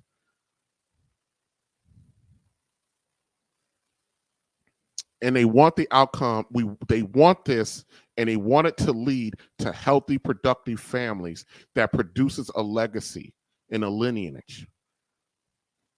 But when a suitable black man comes along and matches or exceeds her energy, many of our women don't see him as someone she needs to rest in or defer to. This man is a threat to her chief decision making and her chief authority. This black man is not an ally. He's often treated like an adversary.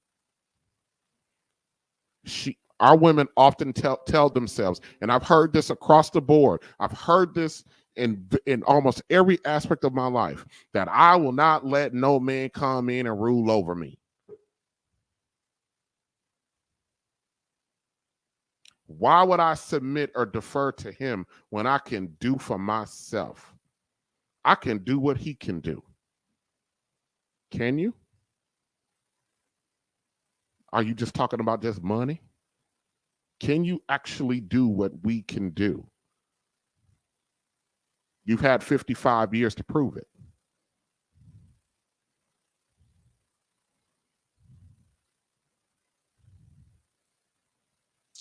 If that answer to that is yes, then I'm afraid to tell our women, and I'm sorry, even for the ladies that are the friends of the stream right now, if that means yes, you've been lied to, either by yourself or by somebody else. You cannot do what we do. The outcomes have bear that out to be true.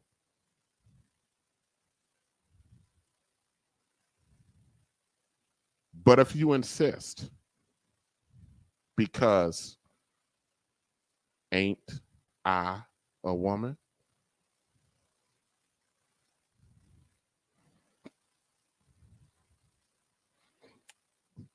Through several pivotal points in American history, the black family structure has been systematically targeted and undermined by facilitating cultural shifts, attitudes, and cultural re-engineering, where black men are viewed as no longer of having any intrinsic value in the eyes of black men. If you don't know what I mean by intrinsic value, you got to go look it up. I can't do all the homework for you. So if something or someone has no intrinsic value, why keep it around? Or why would you hold it in any kind of regard or respect? And let's keep it a buck. Whether knowingly or unknowingly, many of our women have conspired with this systematic targeting against their own black men. I don't know if it's out of fear, out of pressure, not understanding, out of not having, out of survival, but it's happened. Too many of our women have concluded that they can go at this life alone. A boyfriend does not count. If you can't transition that boyfriend into a husband, then what are you doing? And what do you have?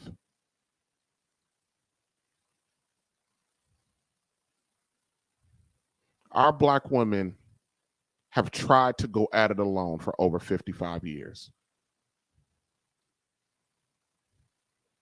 Even deciding to fend for themselves based on the kind and caliber of men that they have selected to make fathers.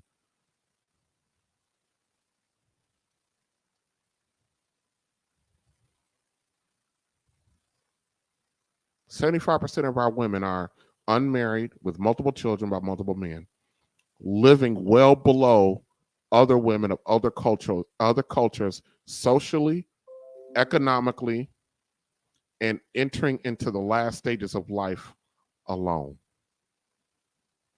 Our women actually celebrate this openly and proudly.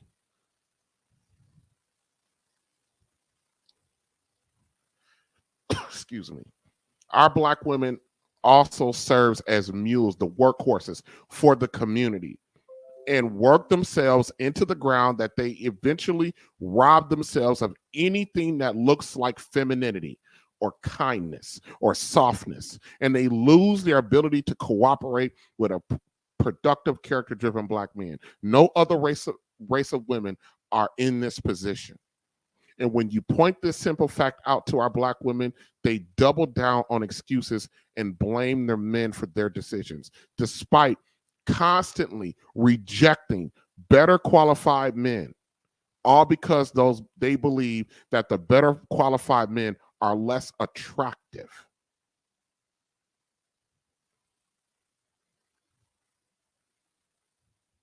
And no other race of women really celebrate being separate from their men like our Black women do.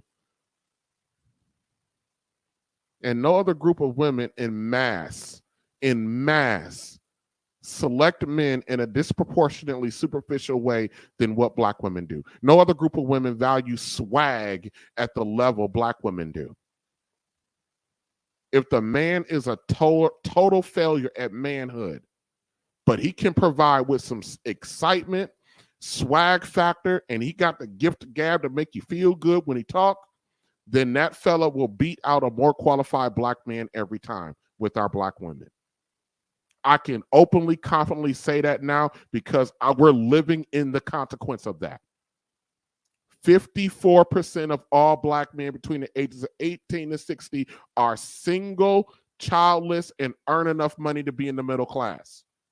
That is the majority of Black men are by themselves without children. Our women select who become fathers, period. Every woman selects who become fathers. That is the highest honor a woman can bestow upon a man, is making sure that he lives through the ages by producing his child. And our women have selected the least productive versions of our men in mass. Because 54% of us are not with children. If you separate the women that are married from the men that are married, that means our women are having children with only 18 to 20% of all men. That means our women are sharing men. Even though they constantly talk about that they want their own men, they actively go after other women's men. When that man has children by other women, that man don't belong to you. His time, resources, and his priorities are split. You deserve your own. There's enough Black men to get your own. 54% of us are single, married, make enough money to be in the middle class.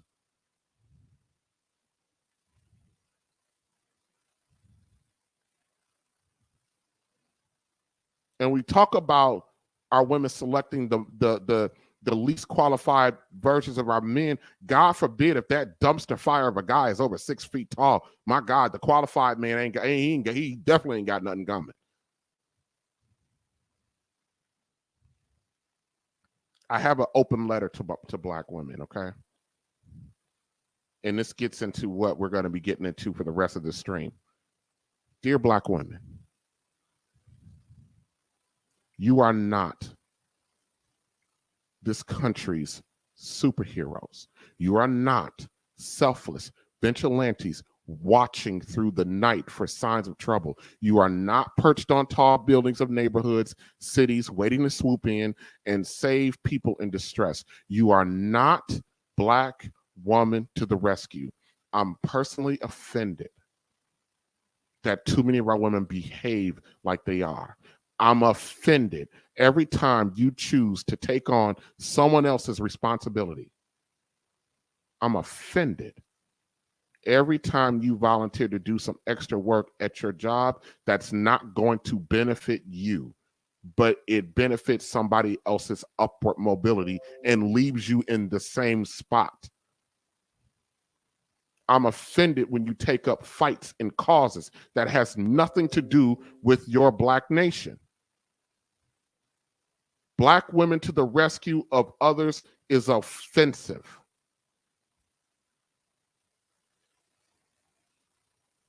Let me explain. Just bear with me for a minute. And I don't mean to really pick on this lady, but you know, she's the example. Stacey Abrams is being touted as the savior of democracy for single-handedly flipping Georgia from a red state to a blue state this past presidential election.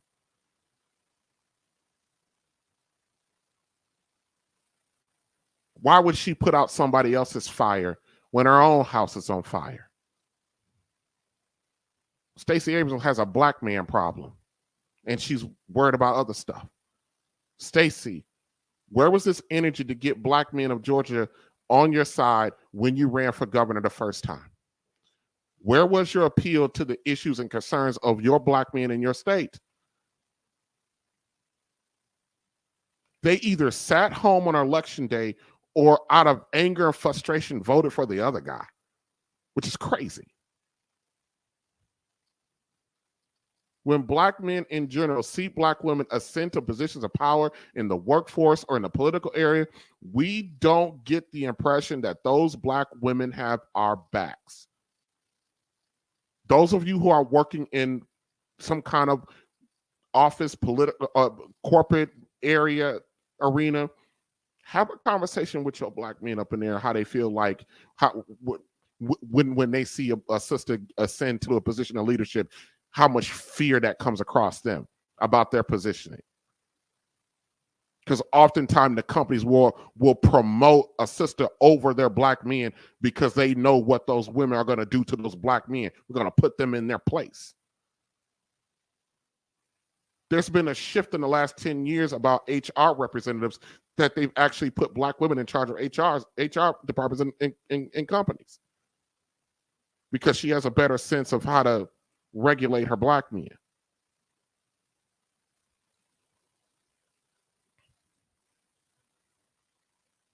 It, to me, and please, when I bring you on, correct me if I'm wrong, but black women in positions of community leadership are better allies to the alphabet community than they are to their own black men. This depiction of black woman as everyone's savior and the messaging it sends to her about what her role is, her role or her standing as a black woman, and that her value is to save America, white America. Black women, you got your own damn people to try to save. But here we go. Black woman to the rescue. It's not our women's job to save the United States and their democracy. Stacey Abrams, with the coalition of other black women, helped avert the attempt to suppress the expanded voter accessibility in Georgia. Look, I'm not saying that wasn't a noble fight. We all know what black folk had to go through for the right to vote. But once again, where was the genuine effort to reach out to our black men and find out what was important to them while you were running for governor and while you're doing it now? Stacey has focused her campaign on the concerns of the alphabet community, white feminists, the woke movement, and of course, black women, which is already shown with the last attempt that she ran wasn't enough to get her elected. But what happens if you focus on your marginalized black men in the state of Georgia and carry a little water for them? You didn't lose by that much. 1%? If your main objective is to become the governor of the state of Georgia, and all you need is an additional 1% to 2% of the vote to actually take you over that fella that you're running against, you don't think looking down the road at your black men and asking them, hey, what can I do for you? No political party looks at black men and asks us what they can do for us. Every political party, Democrat or Republican, independent, when they come to about turning out the vote, they go exclusively after our black women because our black women control the narrative in the black community. As if black men don't exist, as if we don't vote, as if we're not politically astute or have or matter, as if we don't spend money.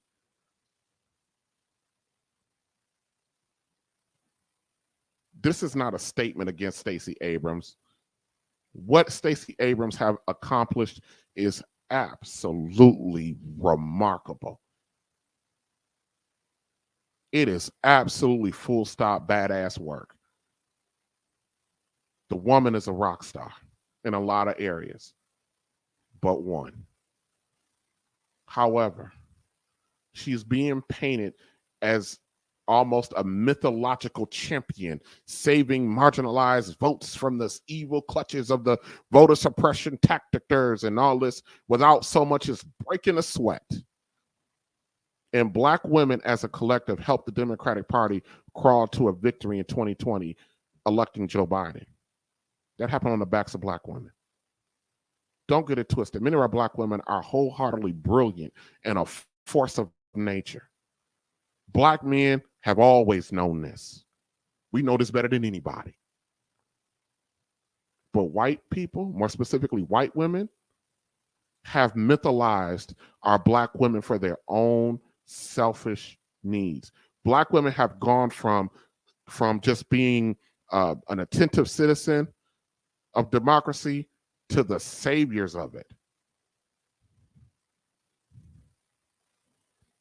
So here we go again. Black woman to the rescue. Multiple movements in this country has taken advantage of this awesome dynamic within our black women. The biggest offender that takes advantage of our women is the American feminist movement. Yep. Black woman to the rescue. In my humble opinion, the American feminist movement facilitated or at least lit the match of the average black woman's mindset of, I'm independent and I don't need no man. And the overwhelming attitude of most black men is the overwhelming attitude of most black women today is that they are simply better, smarter, stronger, more valuable than their average black man. And not needed and not necessary. I mean, why wouldn't black women think that? Black women are in charge of everything. When you're in charge of everything, you got a certain mindset. The basic opinion of the average black man is that the American feminist movement was not the business of black women. The issues that white women had with her man did not, as my cousin Khadijah said, it did not exist in black America. Her man controls the American identity, the American way of life, the American experience. The white man controls what it means to be an American. He also controls who he considers to be an American. And he controls the economic system. And his woman decided to go to war with her own man for their piece of the American pie. White women wanted to have a say. They wanted to have a say. They wanted their own financial resources. They want to go to work. They wanted more of a say in the family structure. Black women already had a say in the family structure. They've always had a say.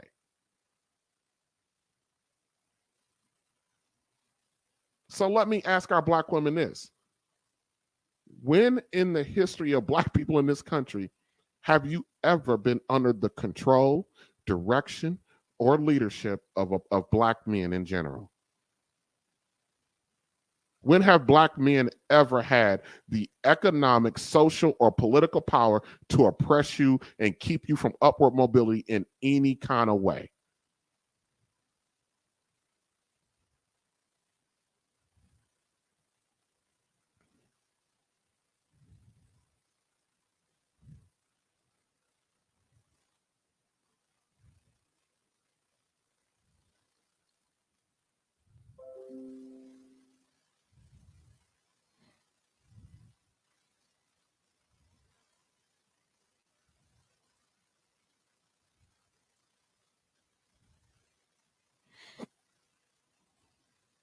Somebody want to answer that question for me?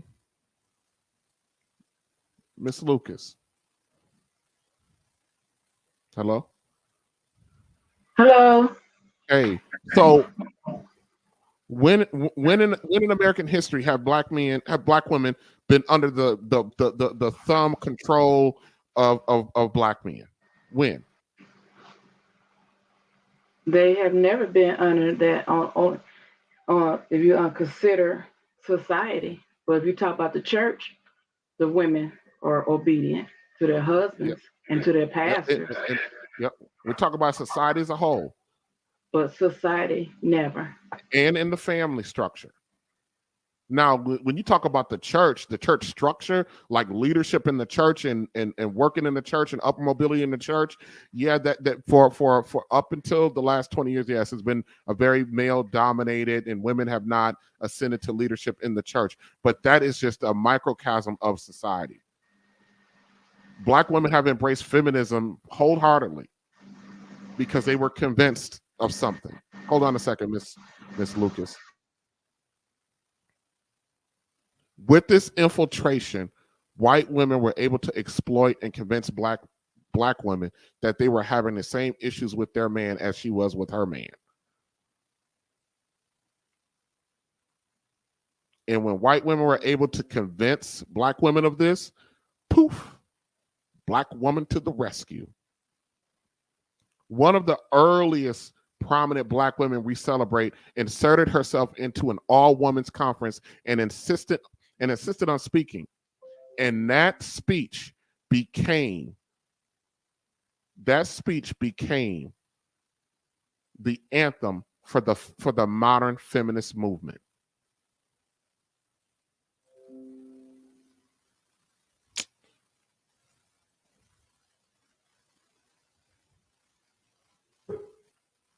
We're going to take a look at that speech.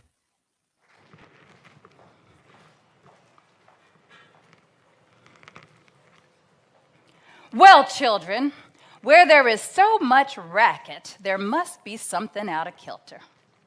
I think between the Negroes of the South and the women of the North all talking about rights, the white men will be in a fix pretty soon.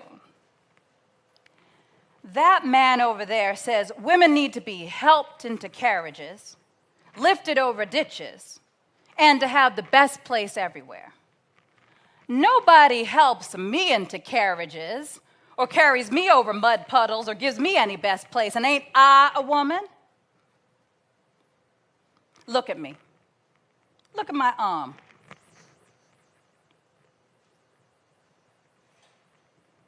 I have plowed, I have planted, I have gathered into bonds, and no man could head me. And ain't I a woman? I could work as much, eat as much, when I could find it, and bear the lash as well. And ain't I a woman? I have borne 13 children and seen most of them sold into slavery. And when I cried out with a mother's grief, and none but Jesus could hear me, ain't I a woman? They talk about this thing in the head. What's that they call it? Intellect. That's it, honey. What's intellect got to do with women's rights or Negroes' rights? If my cup won't hold but a pint, and yours holds a quarter, wouldn't you be mean not to let me have my little half measure full? That little man in black back there, he says women can't have the same rights as men because Christ wasn't a woman. Where does your Christ come from? Where does your Christ come from? From God and a woman. Man had nothing to do with him. So if the first woman God ever made could turn the world upside down all alone, then these women together ought to be able to turn it right back side up again. And now that they asking to do it, men ought to let them. Thank you.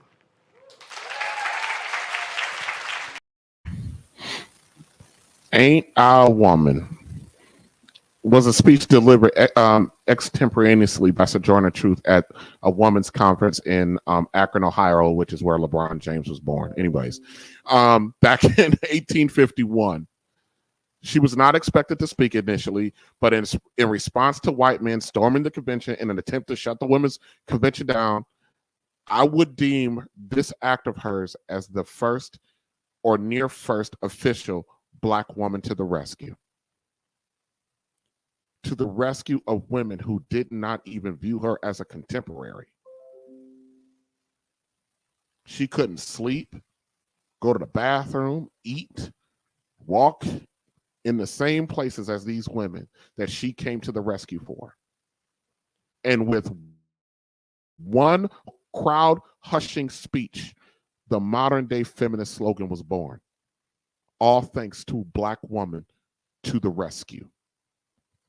Just like our women during the civil rights movement, our modern women with the alphabet community, our women are coming to the rescue of movements and whose only goal is to use our women's passion, our strong will, and our women's ability to shake and bend a system to its foundation.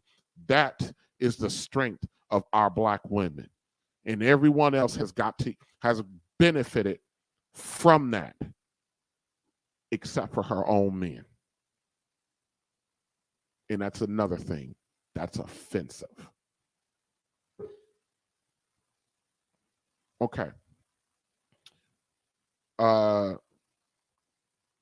Khadijah, I'm gonna give you, just give me a second. I'm gonna give you a minute on some thoughts on that. But because we're running out of time, I want to, in just a second, I want to get to the YouTube content creator, The Crimson Cure. She lent us her perspective on what feminism has done to our Black women, and I'm going to get to her in just a second, and how it impacted us as a collective. As I give Crimson Cure the final word on this subject, please don't log off. After the ending outro of this live stream, we usually hold back for about 10 or 15 minutes and we conversate with everyone who contributed to the stream, and we chat about their thoughts on the stream. So just bear with us. When you see the outro and hear the outro, don't log off. If you're watching live, just stay back. We call this the after stream, so please hang on for that. And if you want to join us, I will put the link again in the chat room, and you can come up and click the link and come up and join us for that. Okay, Khadijah? Yes. What are your thoughts? I have more, but I have to stop because we're running out of time. Absolutely. My thoughts is very profound. And of course, when we talk about the Black women in the feminist movement, also with all movements, especially with the alphabet community, and you mentioned Stacey Abram, when we align ourselves, just because of the fact that people look like us does not mean that they represent us. And when we look at people who are holding political office or running for political office, we have to get out of our emotional state and see what do they represent. And you cannot ask much of a person, letting only a Black woman by skin tone. You can't expect her to do much for Black men inside of a community when she does not look at Black men as being viable, but she also reveres herself as a Black man. So, they're her competition. So you can't expect her to actually be absolutely look at them and say, oh, okay, this is something in which I need to help or uplift or provide. When we talk about Black men, we're talking about a political base that is absolutely not emotional. But most of the times when you talk about Black men, you're going to have to bring substance. And so that's what we're actually stating here. When we talk about men in general, We're talking about providers, protectors, and priests over their homes. And we're not talking about an emotional being. And when we talk about Queen Mother, we're talking about a woman who is feminine and that is a nurturer by nature. And when she's out of her proper alignment, we have imbalance. And that's why we have a whole 2-hour stream of imbalances that happens inside of our community, because the mother is out of alignment because of the fact that the father is not there in order to bring balance into the community, into the family, nor inside of the home. Okay, Christy. When we're talking about the family, the men not being in the family, we have to, it was done by design. Because back in the 20s, 30s, and 40s, our men were in the home. 80%. Our men were, yes, 50s and 60s, our men were head of the family. They might have had 2 families. But everybody ate. Everybody was taken care of. But then here come the 60s. We have a whole new design that was given to us, imposed upon us as Black families to divide us. I defer back to the movie Claudine. Mm-hmm. You know, we'll give you this, but you can't have that. We'll give you a place to live, but you can't have a man in the home. So then our men have become devalued. They come back from the war, can't find a job, or living here, can't find a job. They're devalued. So we have to put in place a plan, a systematic plan that is step by step, that will add value to our men, because you all are invaluable. You are invaluable to our communities, to our children. Our men, Black men, are the most involved in the children's lives. That's according to the CDC. Absolutely. So yes, you all are invaluable to our community. Mm-hmm. But too many people, too many other demographics are saying, "Oh, the Black men, you're absent father." No, that is not true. Right. So we have to fight that. And we were voted by the CDC that we were also voted to be actually the best, that Black men make the best husbands. Yes. Because which is why Becky is going after y'all. Because we are more sympathetic to a woman's needs. We're more sympathetic to a woman's needs, because guess what? We were all raised by a woman. All right, listen, I gotta get to the Crimson Cure. You guys hold back.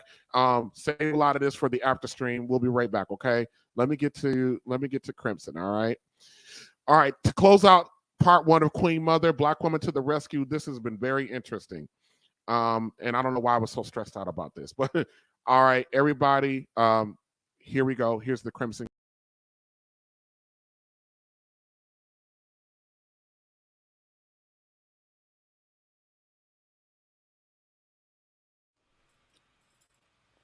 Hello, everyone.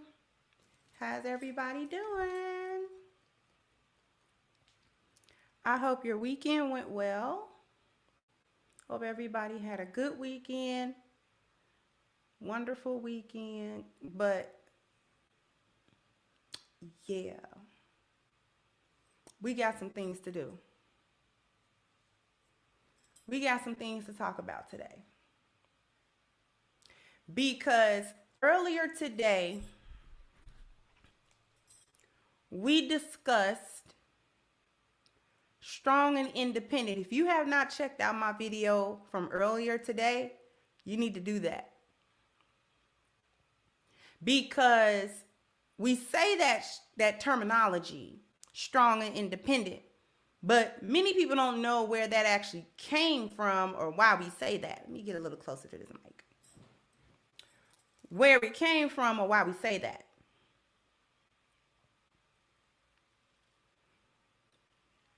But I found an article written by a woman named Carolyn Bird, who is a very prolific feminist writer. She wrote a lot of books and a lot of articles, and she was a white feminist. And I'm going to go back and I'm going to read parts of this article, not the whole thing. It's too long. But before I do that, I want to share a real quick video. We'll see, it will seem quirky. Never mind that part. I want everyone to listen very closely, okay, to what I'm going to show you. I'll show you real quick. It's real quick because it's a short. I'm going to let it run probably about twice because I want you to catch it, but no more than that. And then we got to cook. So let me go ahead and share. And the title is, This is What Racism Looks Like in 2022. And I'm going to let it run twice. So here we go. Wondering why white leftists are so weird and racist right now? They listen to people like this. If you pay attention, you'll notice patterns. And those patterns are that white people tend to speak first, speak most, do the intellectual work, and then people of color do the emotional work, right? And so if I'm noticing that, right, I'm noticing that people of color are really taking risks and being vulnerable and showing themselves, and white people are going into their, philosophical and society and, those distancing moves we make. This might be a good time for me to step in and meet the people of color halfway. Please don't listen to this lady who gets $30,000 to speak at universities. We don't need to be pandered to. We don't need to be treated with kid gloves. This just... If you're wondering why white leftists are so weird and racist right now, they listen to people like this. If you pay attention, you'll notice patterns.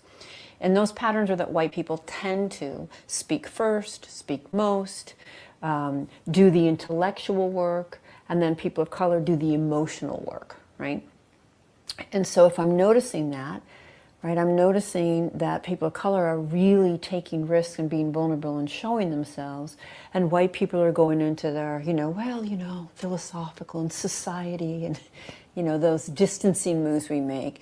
This might be a good time for me to step in and meet the people of color halfway. Please don't listen to this lady who gets $30,000 to speak at universities. We don't need to be pandered to. We don't need to be treated with kid gloves. This just... Okay. I'm going to stop sharing real quickly. I wanted to show that for you to get a feel for how these things have been set into motion and kept in motion. These things. What am I talking about? I'm talking about racism and white supremacy. I'm talking about the state of Black people culturally. I'm talking about, in essence, today, the breakdown of biology, culture, and environment. This is a BioCultiron talk. So important. Please share this if you have not already. Please share this stream. Everybody needs to see this stream. Okay? Because Black women have been allowing white feminists to control them biologically and control thus the culture of Black people. Thank you, Miss Lucasely. That's what we're talking about today. We wonder why we're in the state we're in as Black people, why we can't get out of this, why we seem to be so self-destructive, why do we seem to be just a people that's mind is just filled with so much nonsense and so much foolishness and so much ridiculousness. And no matter which one of us comes up and becomes a person that rings the alarm, that rings the bell, that tries to tell Black people about what's going on, that try to warn Black women about what's going on, why they believe the things that they believe, these sorts of things.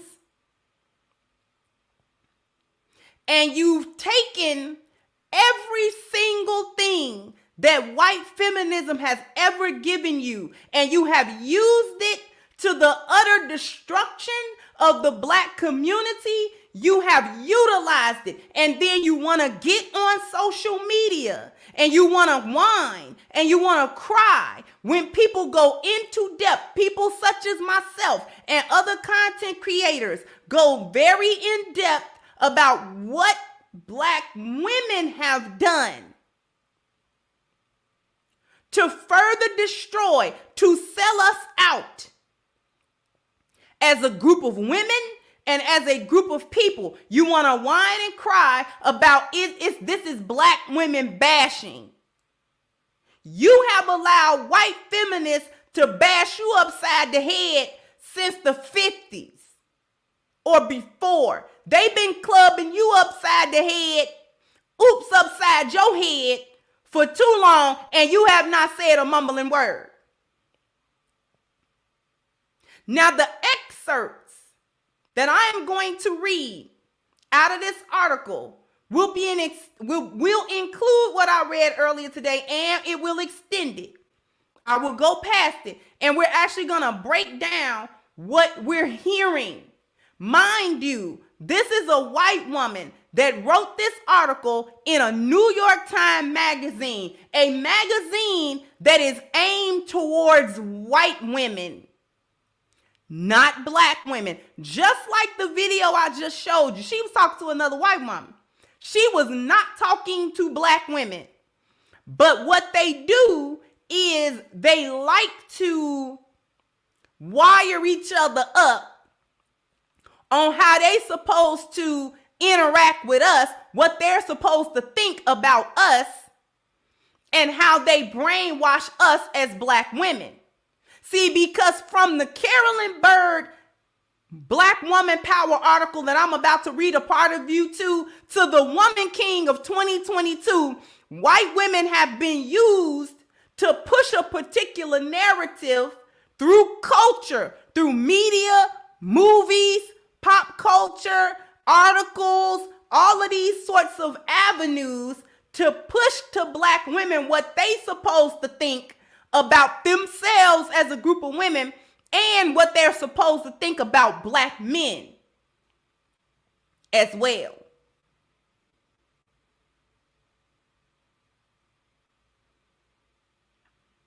And Black women have taken this on and ingrained it within them.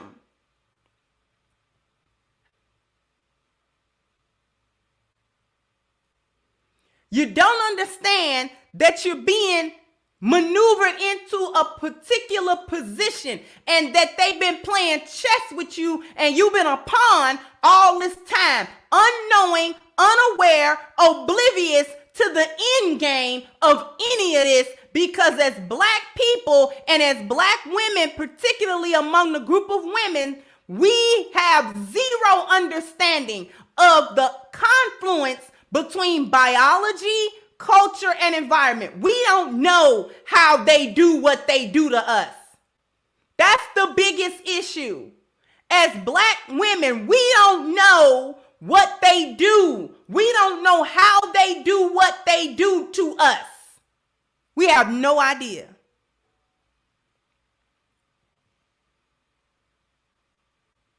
But we go along with it because it sounds good, because it's coming from white folk. Let's just call a thing a thing. It's coming from white folk. So when they put out a little movie or a little article, or they release some type of skewed stat or whatever, we jump right on it.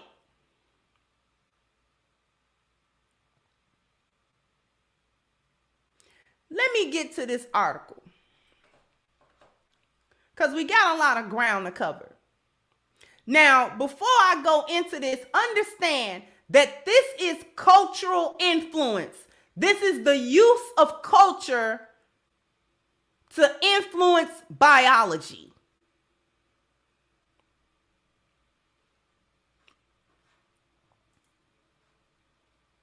Okay.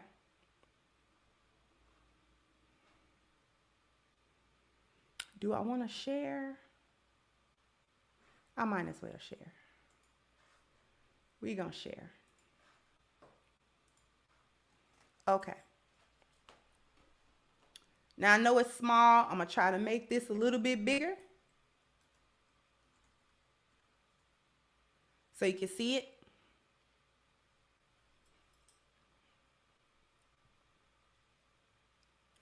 I'm going to start at this bottom paragraph here. Negro women from all walks of life give a simple explanation of their strength. They've had to be strong because their men haven't been able to support or even protect them. According to the sociologists, Negro families are matriarchal by accident. White exploitation didn't bear down quite so heavily on the women and gave them more escape hatches. As house servants, even in slavery, they had steadier, more broadening, and less brutalizing employment. The absence of fathers hurt growing boys more than girls and saved Negro girls from some of the dissatisfaction with their sex that have brought many white women to psychoanalysis. Segregated schools provided teaching jobs for Negro girls, so more Negro girls than boys went to college. The result has been that Negro women have been better able to take advantage of jobs newly open to their race, most of which have been in white-collar women's work anyway. Now, before I move on, that first little sentence right here, Negro women from all walks of life give a simple explanation of their strength. They've had to be strong because their men haven't been able to support or even protect them. Without going into why, that's curiously missing, because we don't know slavery existed. We don't know Jim Crow existed. This article was written in 1969. So this is in the twilight of the civil rights movement. So we don't know that all of these things have been going on, that black men have been consistently disenfranchised. So we just gonna say that, we never did none of that. This article, this chick writing this article never actually says what it is. She's just taking a real narrow slice and she adding her own to it. Mind you, this is a magazine that mostly white women would have read. Okay? I need that to be understood.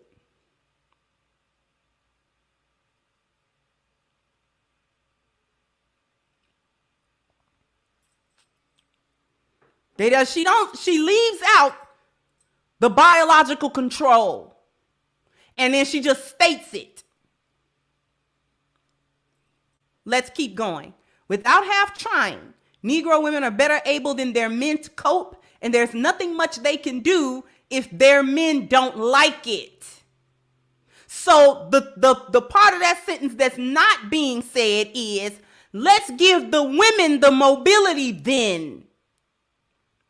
Because that's what they've been doing now as of the writing of this article for a few years. Let's give the women the mobility, because what did it say in the previous paragraph? The result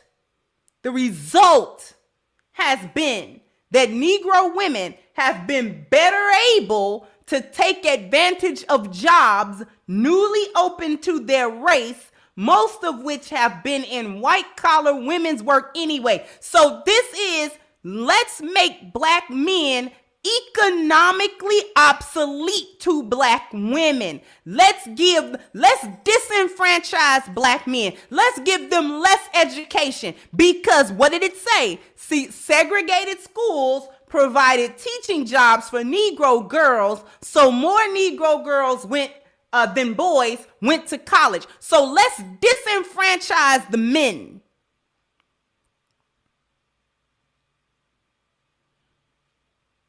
Let's bar them through discriminatory practices from the workforce. Let's not train him. Let's not give him any vocational skill. Let's deny him an entry into every industry, regardless of his educational level, regardless of his skill set, regardless of his know-how, regardless of his willingness to work, regardless of his desperation to work, regardless of the fact that he has a wife and kids that he needs to take care of. So he's looking for this work that we're not going to give him.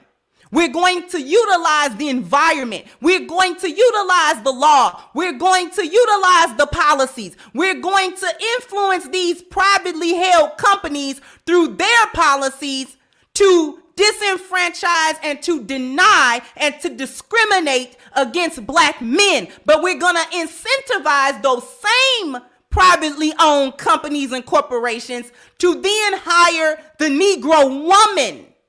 Give her the mobility. Give it to her. Because if we give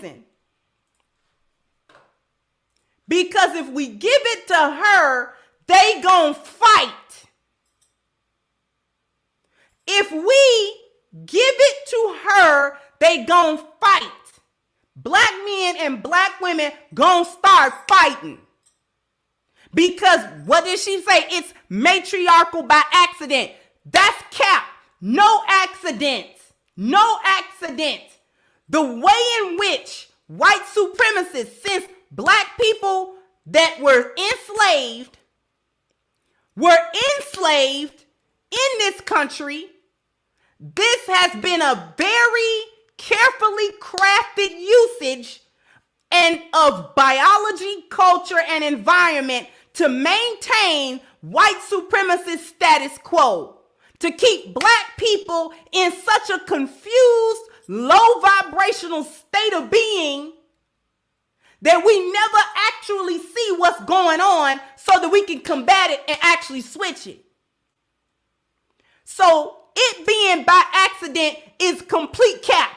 That's 100% cap. It actually made me mad when I read that, because how dare you sit up there and say that this is all accidental. This is all just, we don't know how it happened. They just like that, y'all. Rest of the world. Black folk just dysfunctional like that. They came like that. That's why we had to enslave them in the first place, because they're naturally dysfunctional. They naturally crazy. Let me get back to y'all for a quick second.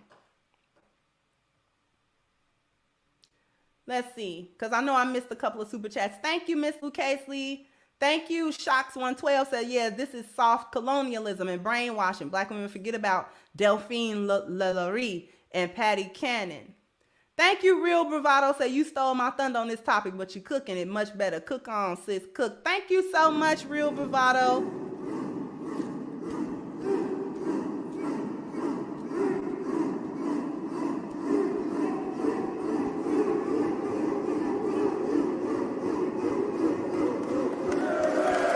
Thank you so much.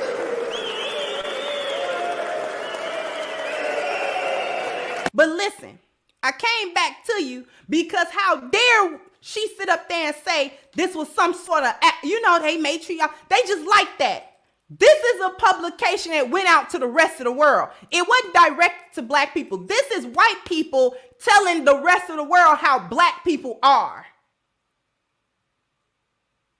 And they use cultural means, media, news, articles, magazines, newspapers, movies, shows, the way in which they like to depict different things. Because let me tell you something, this article ain't no different than the Woman King, where you have 3 white women giving black women something to do. Oh, you a woman king. Oh, yeah, the homie tribe, and the Gojis, they was like real life Amazons, not like our Amazons was fake, but y'all Amazons was real. Man, if you don't cut the crap, if you don't knock it off, If you don't knock that off, they've always been handing black women, spoon feeding them their identity, and you've been eating it. How dare they come up with a movie depicting the Agoji and the Dahomey Kingdom, and they were slavers themselves, and trying to hype it up as some type of girl power, but they fighting racism. Man, get out of here. They weren't fighting nothing. Wrong fight. And then they trying to hype it up like it's some type of blockbuster. Man, that movie flopped.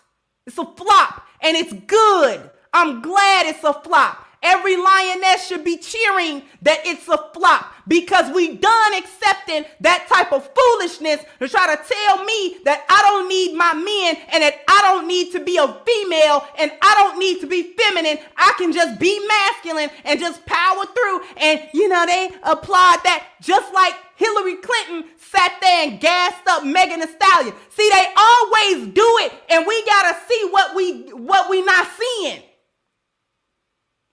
See this for what this is.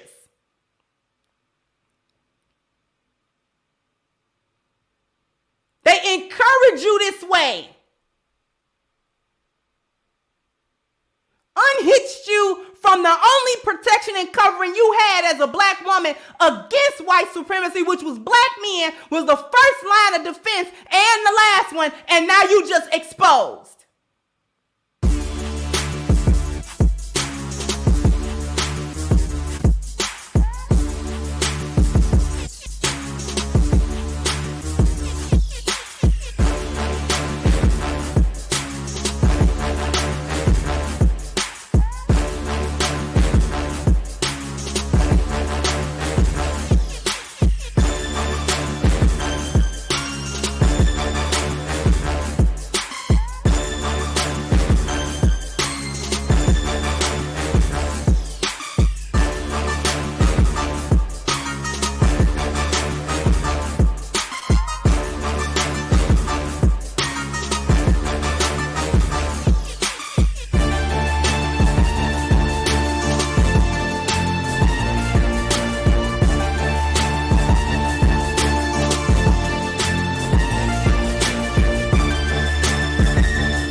Hey. Hello. So, let me see. Let me get this off. This is after the stream. Thoughts about Queen Mother?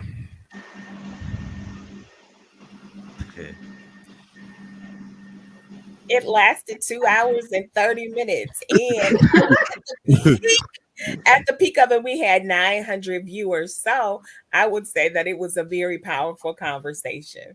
And all through, even though at the peak we had 900 viewers, we never dropped past 500. So 500 Really? the stream. Yes. Oh, I wasn't paying that close attention. Wow. Don't worry, I got it for you. It was supposed to be 2 hours, and then but we started 15 minutes late because and then of course, when you're talking, you gotta let it go. So, yeah, it's always good to have a plan, but you never know how that plan's gonna turn out.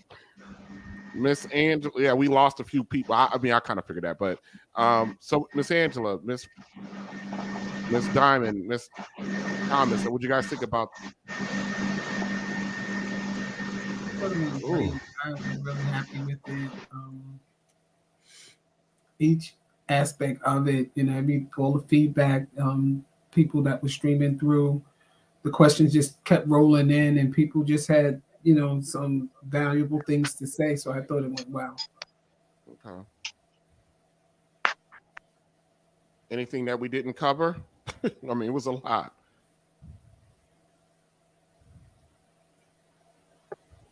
No, I think it went well. What about women who do get married, but the husband's not in the house because they left because they run the streets, and then they have to become a queen mother.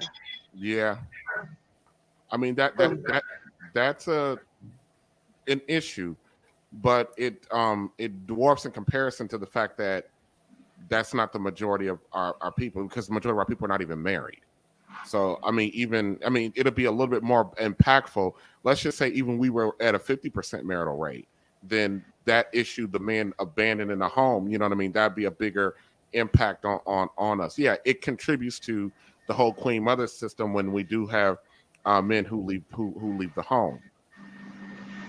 But we also have to go back to where it stemmed from. So we can't just say that in 2022 we're talking about what about men who absolutely leave the home, when in the beginning, 90% of the men was inside of the family. It wasn't until the feminist movement in which we actually joined hand locks and sinker with white women, and we essentially became the front and the face of their movement. And they just, as always, like the alphabet soup and everything else, they like, oh, black women joining the case, okay, we're going to allow them to be the face of our movement, and we're going to sit back and allow them to do all the work. Well, in doing all the work in the feminist movement, we absolutely became the breadwinners of our family, because guess what happened? The government stepped in and said, okay, you guys are feminists, you guys want these rights in which we already had. Then they said, you know what? We're going to give you welfare. We're going to give you a check. We're going to give you housing. We're going to give you some food. We're going to give you insurance. And so black women is like, oh my God, thank you so much, government, for providing for my family. So now I can kick the man out of the home, and the government is going to take care of me. But what we don't realize is that the government goes after that man for that money that they gave them. And if they can't pay it because they don't have a job, they're going to throw them in prison. See, what we do have to go back to is where it all started, in the root, in the beginning, because of the fact that, hey, we used to get a check every week because our husband was out there working, and he would give us his check, bring it home, and we would give him a percentage in order for him to spit in the streets and also have some in order to run the streets and do whatever he needs to do and get back and forth to work. But once the feminist movement came along, we were hook, line, and sinker and became the face of that movement.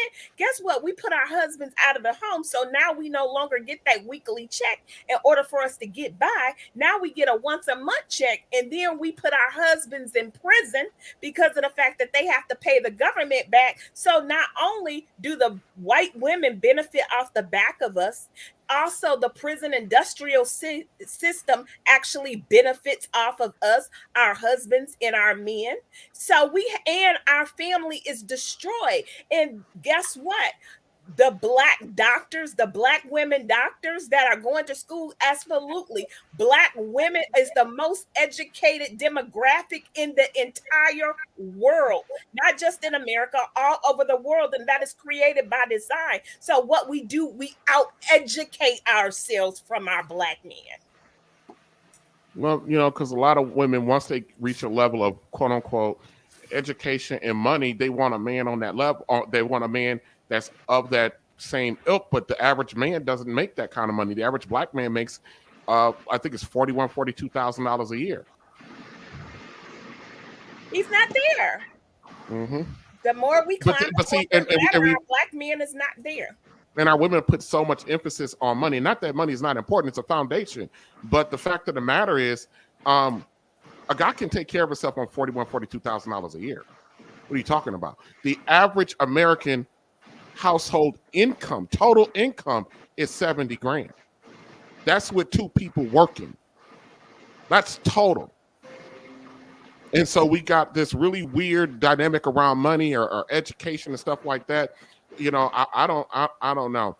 But the one thing that strikes me about the feminist movement and the fact that we have more practice in feminism, and the white women never left their husbands. They did. They kicked up all of that dirt. They kicked up all of that fuss. They made that big old fight, and they never left their husbands. And I said to them, I said, look what happened after Donald Trump got elected.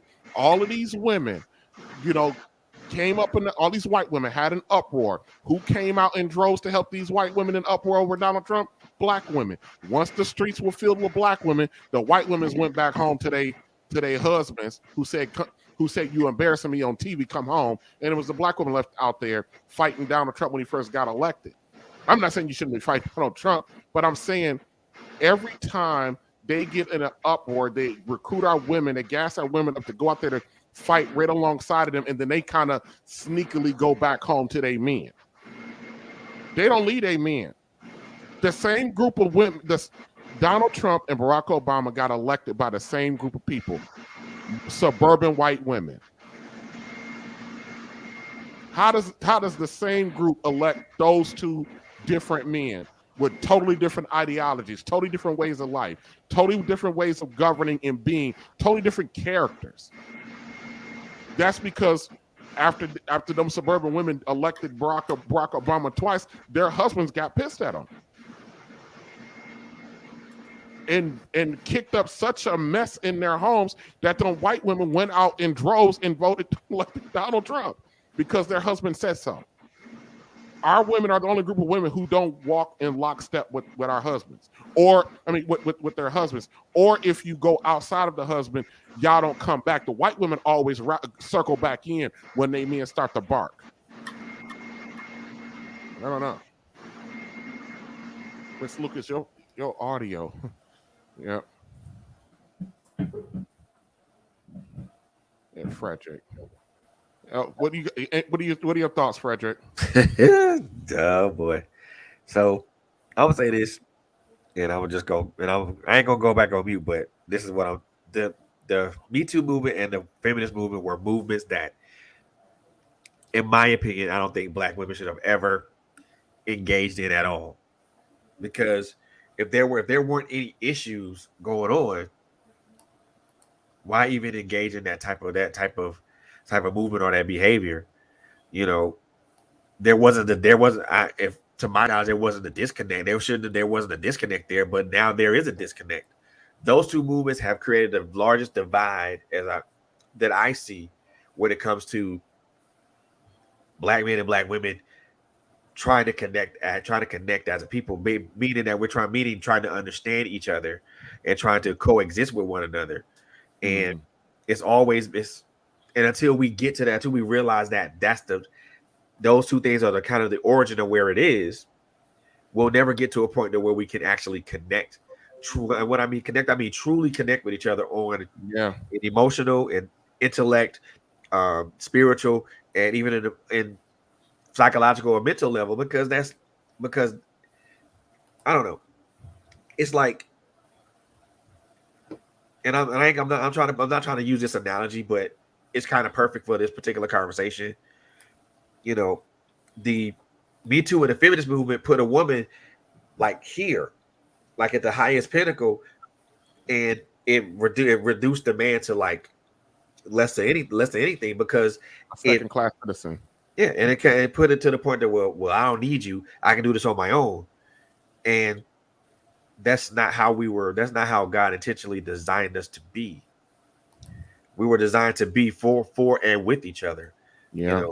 But the key word in that, Frederick, I don't want to gloss over, is for one another. Yeah. We don't believe that no more. That black women don't believe black men are for you. Nope. You're designed for us. We're designed for you. Miss Diamond, I'm gonna answer your question and we're gonna wrap it up and go. I'm gonna answer your question in part. One of the things I'm going to talk about with the black men in 2 weeks when we get to the black men, I'm going to talk about power.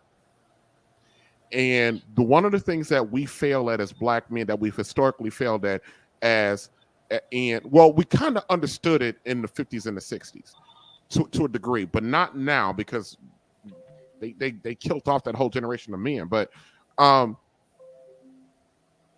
women hold a lot of power.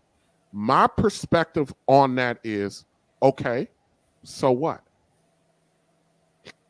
One of the things that we have to do as Black men, there are several things that we're going to do, and I'm actually going to outline like a plan of things that we need to do as Black men before we talk about in mass, getting our women back in line with us. But one of the things that we got to do is we have to recognize one thing about power, and that's that you can't ask for it. You can't request it. Our women hold all the power in the Black family dynamic. Our Black men are pissed off about that and are asking and begging our women to surrender something that nobody in the history of mankind has ever surrendered. Even when you go back to biblically, what you think? Pharaoh surrendered power? No one surrendered power. It has to be taken. And our Black men are absolutely fearful of engaging in a power fight against our women, but then we get upset because the dominant culture no other culture respects or values or treats us appropriately, because they look at us and they say, if you can't wrestle power away from your own woman and you are more powerful than your woman, then why do we need to respect anything about you? You can't even get your own woman to respect you. One of the things that we need to do as Black men is understand something. And I've kind of started doing it in my own personal life. I'm not asking my woman for permission for anything. This is our plan. This is the plan I have in place. Here's what I've done to get that plan in place. Here's the security blanket. You either come along with that or you get along. And a lot of our Black men are afraid to say that. You either get along with it, or you either come along with this, or you go on by your business. And I said this on many streams before, Miss Diamond. Where are we going? Ain't nobody coming in. Let's keep it honest. Ain't nobody coming in, wifing and husbanding either one of us up. 75% of our women are single. Who coming in? If our women are so wonderful, got all these wonderful marriageable things about them, then every other race of men should be flocking in, snatching up all of these baby mamas. If our men are so respectable or so rooted in leadership and direction and can provide, why is it that only 33% of Black men are married? Where are the other races of women are less discriminatory about dating men of color? Why aren't they coming in mass? The average Black man makes enough money to be in the middle class. He makes startup family money. And 54% of our Black men are single and childless. We come with no baggage. Not like that. And no one's rushing in mass to take us either.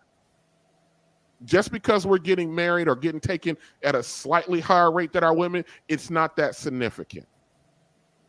So when I tell our men, when you have your things in order, you take the power from your woman. If she doesn't want to get, eventually a woman's nature will surrender to the male's authority, especially if that authority is given in good faith. But yes, our men are. Does that kind of answer your question a little bit, Ms. Diamond? In a sense, it does. In a sense, it does. It's just a lot of work that needs to be done on both parties. It's a ton of work. It's a ton of work. And I stated earlier, it's going to start with the fact that we both have to accept what has been. Now, I wasn't around during the feminist movement of that generation. I didn't do that. Most of Generation X women weren't around to make that choice. We're the products of it. We are the products of it, and we've been taught. We weren't the ones who did it, but we were the ones who were taught. But that we still are responsible. I think en masse, I think we all understand what happened. The problem is now, why don't we want to do the work to do it? Would you rather see us completely, utterly perish? We're on the verge of that. We don't think like it is, but when you look at the numbers, there's no such thing as a Black family. 25% of a culture ain't a culture.